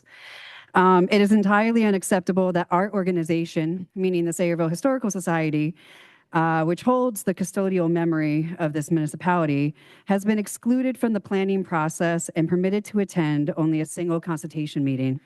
Having met with all of the council members sitting up here, I know we have stressed these concerns in the meetings that we had. And thank you all for attending those meetings. It's sincerely appreciated. Just kind of going back to the few points I wanted to make for a record. The systematic disregard for historical integrity that was recently demonstrated during the reckless removal of the building's antique safes. I just kind of want to touch on that. I don't know if anyone has noticed the structural damage near the window on the front fascia of the building, the 1909 Town Hall. These irreplaceable artifacts, meaning the safes that were extracted, were done so with a complete lack of care, resulting in structural damage to the building before being discarded in the trash, meaning the safes, the antique safes were discarded in the trash. This incident underscores a broader failure to understand the basic preservation standards. We demand that the contractors responsible for the removal of those safes are held fully accountable for the negligence, and that their liability insurance completely fund the necessary restoration work, because as we all know, that shouldn't come on taxpayer money anymore. They didn't make that mistake. Furthermore, I know that there are designs out there about the proposed plan for the 1909 Town Hall. I know that many have seen it. We got our hands on it and we did put it out onto Facebook. It is an absolute abomination, considering the history that that building has. It is an unacceptable compromise of our local heritage, in my opinion. The borough architect, maybe they simply lack the specialized expertise required to navigate complexities of retrofitting a 117-year-old building. But it's a deficiency that is painfully evident in the design. This project requires immediate oversight with a certified historic preservation specialist before irreversible damage is done to the building's architectural fabric. My hope with this historic designation, which we incredibly appreciate, we hope that we can bring the focus back to getting the collaboration back on track with what should have been originally promised, which was when that referendum went through, it was our understanding that the Sayreville Historical Society would be a more integrated part of that process, and we have not, with the exception of being at one meeting. I know that my predecessor, former President Frank Torresino, he has sent numerous emails that have never been returned. So I'm hoping today is the start of a new foot forward. I'm hoping that as a board, you can look at those plans and possibly maybe consider redoing them because the current plan looks absolutely atrocious. Thank you. Thank you, Heather, and congratulations. And Frank, really a wonderful job. Before you come up though, or while you're coming up, Jay, can you touch on the damage to the building, or Jay or Glenn? But I think Jay, I know we had a conversation about it. Yeah, there was damage done by the contractor that was removing some materials from the front of the building, and he's been contacted. He's aware that he's responsible, and there will be details prepared as to what he needs to do to take care of the problem. Does anything need to be done immediately to shore that up? No. Now, if we're talking number of months before the project moves to its next phase, then I would say we need to do something before that. But there were discussions about moving this forward over the next couple of months, so we should be okay with that. Thinking though, we're probably going to have conversations, so you probably should look towards getting that shored up. We will proceed to have a detail prepared and get in touch with the contractor and have them take care of that. Thank you. Frank? Oh, I'm sorry. Frank, I have one question. Who authorized those guys to actually take out the safe and then throw them away? Who's the person that authorized that? Because the Historical Society was given an opportunity, Frank would agree, on several occasions to go in and remove any artifacts required to be sustained. Anything else left after that was considered removable, and it was removed as debris. Because they gutted the entire building. yeah, but I'm thinking a safe that old, one thing is, We couldn't handle that. That was too big for us. oh, okay, so But it should have been either scrapped or saved in the building. because when I saw the pictures, I was like, what? But, okay, It's history now. thank you. History, funny history. Yeah, that's true. Frank Terzino, Canal Street, Sayreville. I first want to clarify and set the record straight about my comment July 29th at the council chambers here, when the architect was here presenting his plan. I was quoted as saying, I'm okay with it. I did say those words, but I was nervous like I am now a little bit, and I struggled to speak before a crowd. I intended to say, it didn't come out that way, that I accept that the architect stated the exterior will mimic the current Borough Hall, and I was thrilled to hear the architect say he would attempt to remove the brick coat and make it look as it was original as possible. And I said I was okay with that. That's what I was going for. I wasn't okay with all the other, excuse the expression, nonsense, but we're here today. Let's move forward.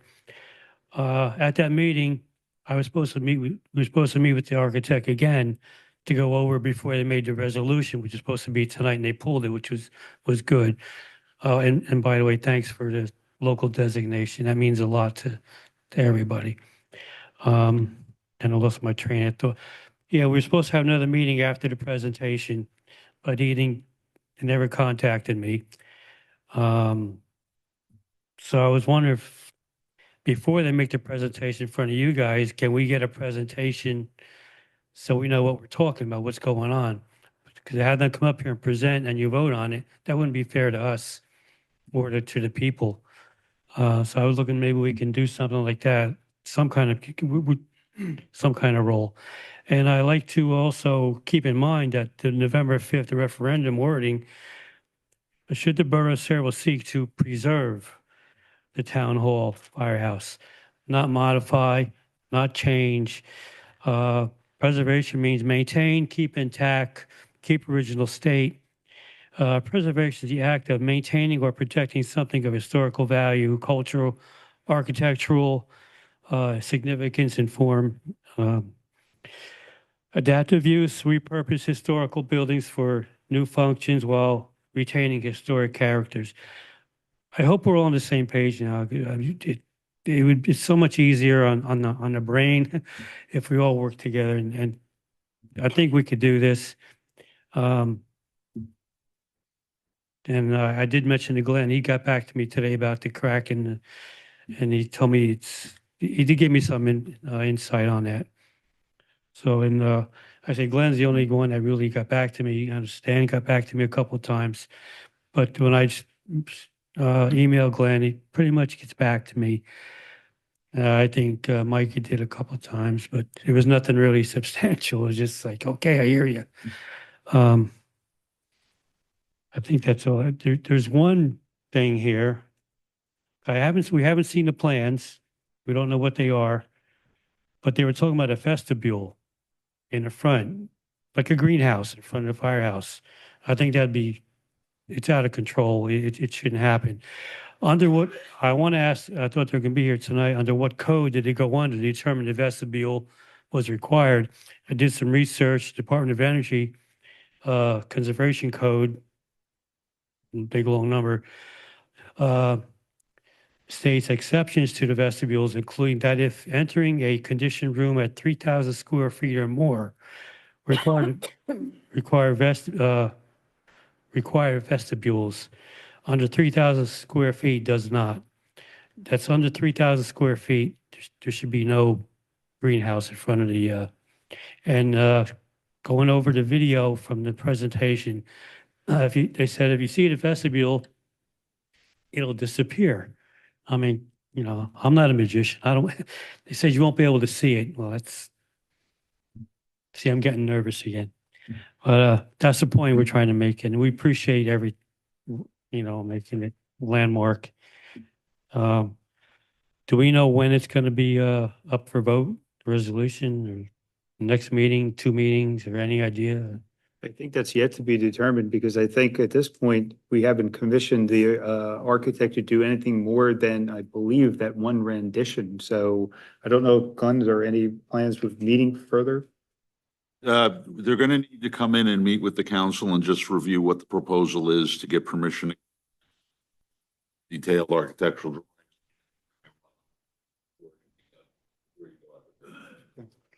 Leave it off. Yeah, there's a lot of things to be concerned, concerning. All right. Thank you. Thank you, Frank.